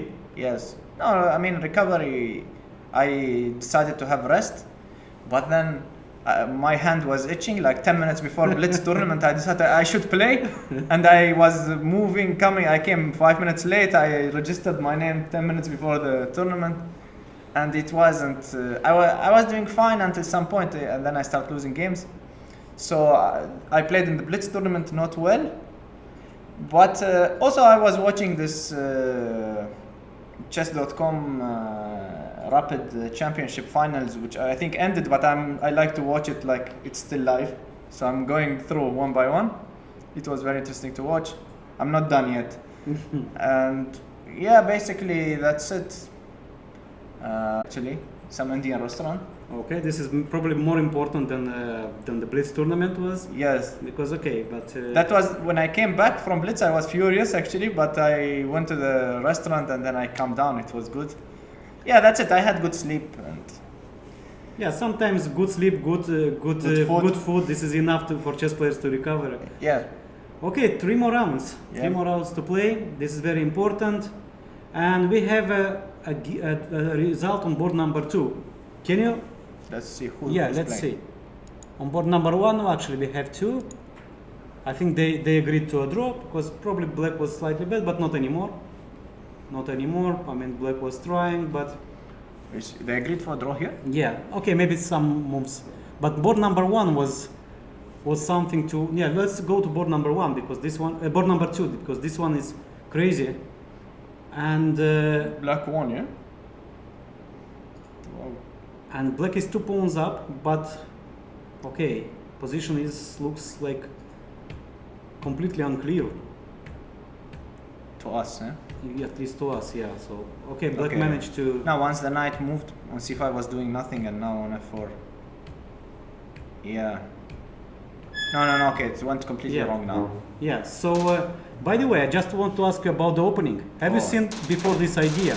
Because to me, it looked like very interesting. Oh, sorry. The move King H8. With the intention to play Rook G8, G5, playing like in Rook like G8, G5. Yes, this I was shocked, but it's like the idea from Hedgecock. Yes. Hedgecock and Fischer plan. Yes, exactly. But playing here. I haven't seen it before. Wow, I said it's just amazing. And White played G4, yeah? And White played later G4, but here it was. Not immediately, yeah, because G4 maybe can be met with G5. And here White started with H4, and I really didn't understand why Black didn't play here H6. And continuing the plan, because G5, H5, G5, en passant Rook G6, and I think I have critical number of pieces on the king side, with Rook G8, Queen D8, maybe Knight G4, H5. Yeah, maybe this knight will come to G3 and. Well, anyway, I just continue with H5, H4. Yeah, it's very interesting. Yeah, that's just wow. Okay, I mean it was for sure home preparation, and what Black did wrong in my opinion is Queen B8. How can you? I mean these moves are not connected, yeah. Absolutely. But you know, in this similar kind of positions, it's always not easy to find moves. So H6 with G5. Yes, it makes Direct sense. and easy. I mean, I think Black wants to open G file, not H file, yeah. But I don't know. Maybe it's anyway interesting. I agree. Yeah. So H6, I don't see really, and here this one is really bad because after G4, White is the side who attacks. So White made the concept, yeah. Yes, G4. exactly. So here White is much better already. Maybe actually Black wanted to sacrifice the exchange in some cases. I was trying with Rook takes C3 and D5. But yeah, there is no nothing. Yeah, just G5 and exchanging. And here, okay, the true or the real, let's say, knight of player. How would he play here? Real knight of player. Yes. So not me, eh? Well, you exactly. Let me flip. It's a big question now. You mean H5 or what? Of course. Of course. I'm not knight of player, but this came immediately to my mind because otherwise Black is in big trouble. I mean, just at least a real maestro would play H5, yeah? Maybe G5 a real maestro would play. Wow. And what is this? Pawn takes? Knight E8 and I collect. Wow. Okay, this is great. This is really great. Maybe positionally. I couldn't even think about how. And if bishop takes? Bishop takes? Okay, this is normal. And now H5. H6. And now H5. Or H6. And now H5. And if you take knight G7, knight H7. Yes. Wow. Okay, this would be like. Yes. Also H6 is possible by the okay. False start. And if pawn takes, yeah, I wanted this and recollect one. Okay, so Black is doing absolutely fine. Taking the pawn on G5, knight G6, knight F6. No, I'm not sure because maybe also why I don't know. It's hard to estimate this kind of positions. But this would be like, wow. Okay, this G5 is no, but you know this the G5 is very high. It's actually quite typical in Sicilians once there's 2 pawns, yeah. So I mean, not exactly here, yeah. But you can relate probably like when there's H4, G4, G5 can be met, especially when the king is on G1. I actually lost to White Tashik in a with this G5, but a different structure a bit. Wow, this G5 is great. I'll show to my students. Yes, but first check with engine if it's not +4. No, no, I don't want to check. Okay, I will check, but anyway, I will show because this is great. And the way how Black played, okay, Black got lost position. Still won, yeah? And still won, yeah. So here just White probably got a little bit over excited. I mean, giving the pawn, but which is probably not wrong. Which pawn? On C2. Ah, okay, but why, yeah? I guess, exactly. First question is why, but one more bigger why. Why do you give the second pawn? Why don't you play here B4 and then Rook C1 and with actually, yeah, you have time. Compensation, yes. You have time. I play B4, I play Rook C1, I change the only active piece. Yeah, I mean B4, the nice about B4 is that you also stop this knight from coming. Defending the pawn A5, which is also important. Yeah, you have very nice compensation. I'm very curious what is the estimation here. What is the estimation? Okay, we can check this one. Lines, +70. Yeah, so it's a nice compensation. Okay, a little bit less, I mean, but it's a nice compensation and... Yeah. Oh, oops. Let's go back one more. Actually, he played the best move. Okay, Queen F5 and F6 anyway B4. But anyway, this position, what is the estimation, yeah? Very big for White. I didn't check with the computer.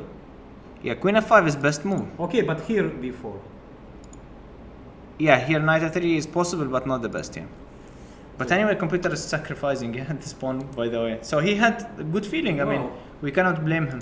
And But what I about understand your and point. what about your move g5, please? Yes. Yeah, just okay. If we start to analyze with the engine, I mean, this is weak engine. You will not understand my move. And g5 is best move. Yeah. It's best move. and g5, but It's white by is- far the best move. Wow, Yeah. wow, great feeling. I should play neither. Yeah, instead you play this Caro-Kann, which everybody can play Caro-Kann Yeah, nowadays. I mean, this is. I not will a- consider next round. All right, so Okay. yeah. So this is the game. It's very interesting plan with King h8, Rook g8. And g5 anyway. You put pawn on h4. You don't put And g5 then- is coming. And Yeah. then g5 anyway. Okay, Uh-huh. so we have Irigaisi, who is the leader now. Okay, I have other things to mind, so I don't care who's the leader. I have to play my games, Yes. and that's Okay. it. Thank you very much for Thank coming. you. Tomorrow is another day, and we hope to see you again in our Okay. studio. Thank you very much. Thank you. By the way, I just realized. I mean, here I cannot take and take. It's too much. Yeah. It's actually possible, but knight 8 is much better. Okay. Thank you. Thank you very much. Thank you very much. Salem won his game finally, and he's in the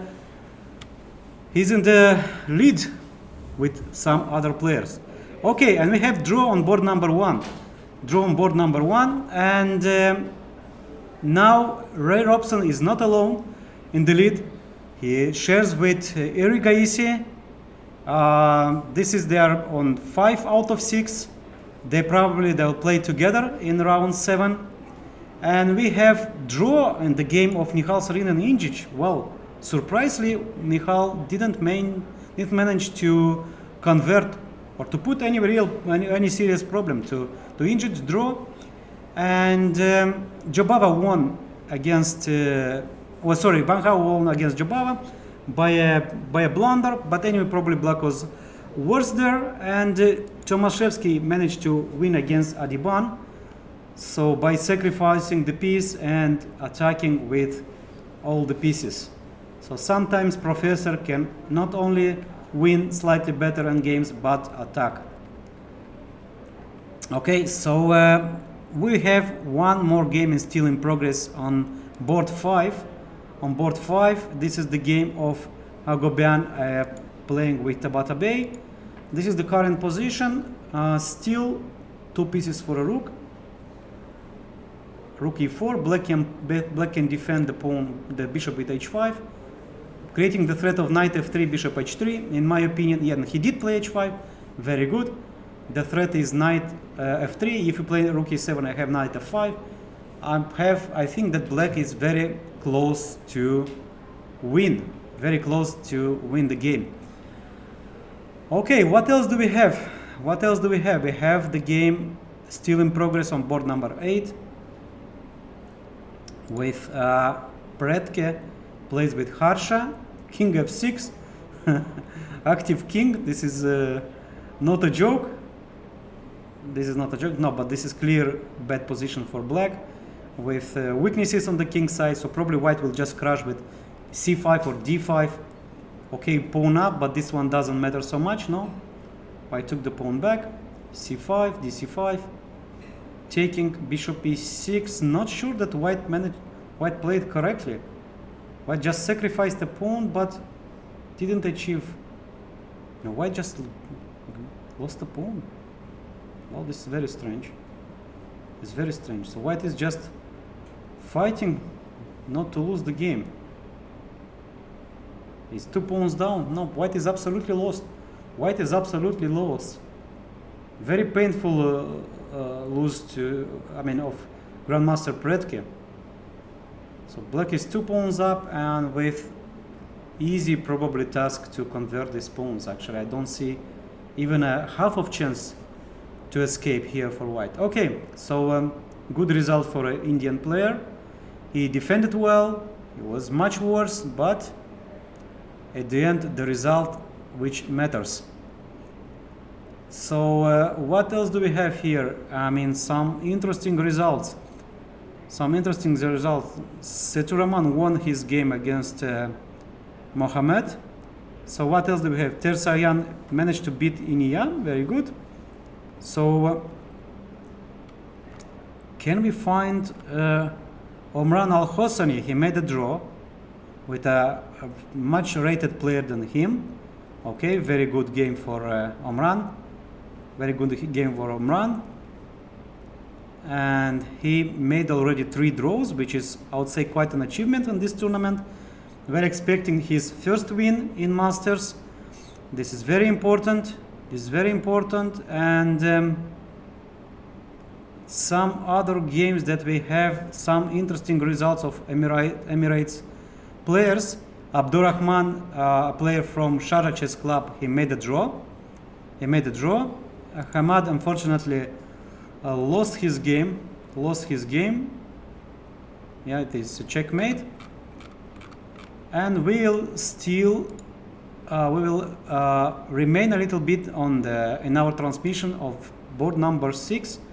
Check, rook e7, knight f5. No, but this one is just lost. It's just absolutely impossible to escape. So h4, rook c4. Actually, h4 probably is not the most precise move here, because then I need to calculate precise. Do you win here? Do you have a immediately win? Or then, okay, bishop h3 check. Let's say king e1, king g6. This one is absolutely winning, bringing all the forces together. King f6, g5. Now this is absolutely impossible to miss. Okay, so what else do we have? Mendoka with Ariane on board number 15. It's a middle game position. With a lot of pieces on the board. Actually, only one trade we have. Well, this is complicated. I mean, black looks active, more active with the pawn on b3, but from the other hand, white's pawn d5 is strong in case of endgames. So anyway, I believe that black is better. Okay, so probably Harsha is gonna convert his 2 extra pawns. Yeah, this one is no intrigue here. I mean, just black plays a6, a4, a3, then bringing the king, trying to change the bishops, maybe bringing the king to f5, to e4. Okay, this is probably good for, I mean, winning for white, for black, sorry. Once again, so we have 2 leaders, yeah? We have 2 leaders after round 6, after round 7. We have a rare option with 5 out of 6, and we have Irigaisi with the same number of points. And many players just a half a point behind. Okay, let's stay here a little bit longer. h3, wow.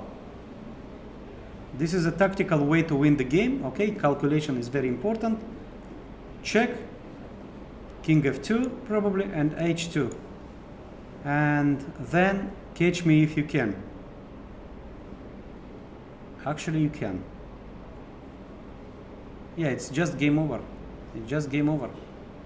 Okay, very good. h3. So Tabata Bey is gonna win. Is converting his large advantage. Rook g4, rook a1, follow it by, okay, rook e1 doesn't help because check, trade the rooks, and h2, and just queening.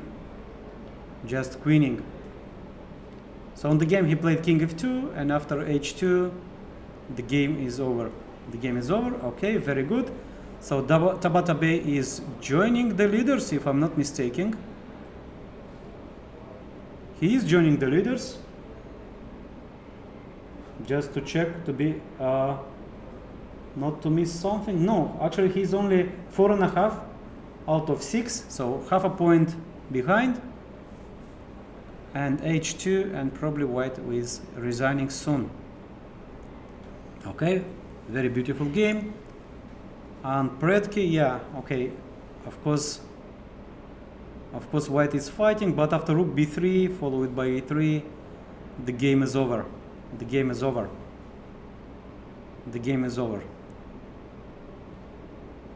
Okay, let's stay a little bit longer on this game. I believe that soon we'll have a resignation.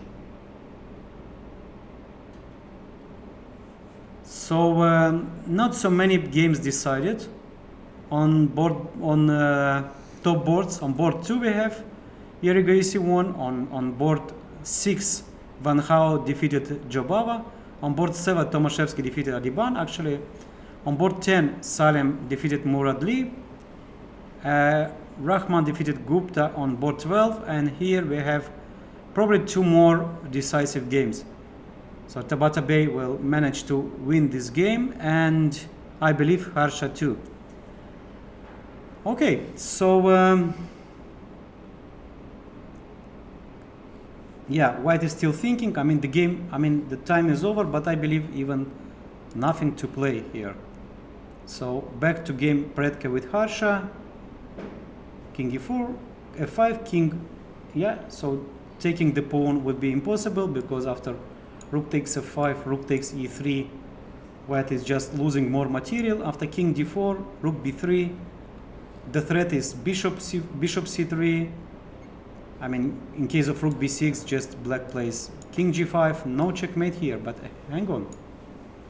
I just missed something huge. Okay, and perpetual. This is the way how to miss actually. Okay, of course king f7 is king f7 is just winning. I mean just giving any chances, and if rook b7, king e6, rook b6, king d7, slowly improving, and just this one is winning. f5, king d4, check, king f7, actually this is the game, and rook a6. And probably black can think about many ideas, including this one, by the way. I believe that this moves should lead to a win. Takes, okay, this one not so easy. It's not so easy because the king, the pawn hangs. It's not, no. This one is not so easy to win. So be careful always at the rook endgame, yeah? You might miss the win. But of course nothing wrong with a3. a3, king c4, rook b2, rook bishop to d7. Okay, maybe rook b1. Actually, why do I need to go there? Just rook b1, followed by bishop e7, attacking the pawn on g2, and this one is game over. Still, you need to show some technique here. The game is not over. The game is not over, especially with only seconds on the board, seconds on the clock, sorry. So 22 seconds for black and 6 minutes for white. So black is in time trouble. Meanwhile, Tabata Bay won his game. So here just white resign. Okay, very good game for Tabata Bay. I mean, he won the game with nice combination. A little combination, small combination in Capablanca style. And this is the only game remained from our group. Well, honestly, I believe that here black will manage to convert 2 extra pawns, and I don't see a way. So king c4, rook takes e3. This one is absolutely impossible to save. Something like rook g3. Yeah, and here the game is over. Okay, I think we can make some conclusions about this round. So once again, we have a lot of decisive games after free day. So all the players, they were in highly, let's say, aggressive mood, with a lot of novelties, with a lot of ideas, especially the idea in board number 2 with king h8, rook g8. I like the idea. And tomorrow we have round 7 here in Abu Dhabi at 5 o'clock. So don't miss our live coverage. I am Grandmaster Viorel Iordăchescu, known also as the Violord online. And thank you for watching us. I wish you good evening. Take care of you and see you tomorrow. Bye bye. مهرجان أبو ظبي الدولي للشطرنج.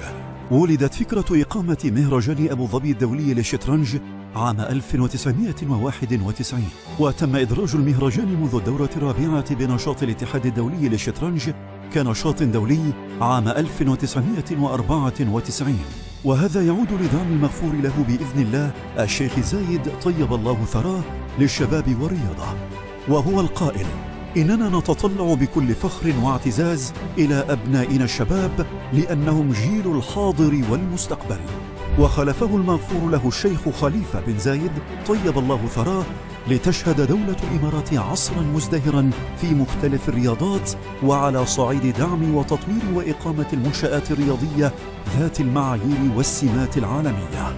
وتستمر مسيرة العطاء والدعم والاهتمام والرعاية من صاحب السمو الشيخ محمد بن زايد آل نهيان رئيس الدولة حفظه الله بالحرص الدائم والمستمر على حث الشباب على التميز وتمثيل الدولة بأفضل صورة في مختلف المحافل الدولية. وهو القائل حفظه الله: إن الأوطان تقوم على العقول ولا تقوم على ما تملكه من ثروات وموارد. وخلال دورته 27 نجح المهرجان في الترويج لمدينة أبو ظبي كواحدة من أهم المدن الجاذبة للسياحة في العالم، ونجح أيضا في خلق جيل جديد من اللاعبين الإماراتيين الحاصلين على التصنيف الدولي في لعبة الشطرنج. وقد ضمت الدورة 27 أرقاما قياسية لعدد اللاعبين المشاركين ليصبح المهرجان واحدا من أهم المهرجانات العالمية للشطرنج.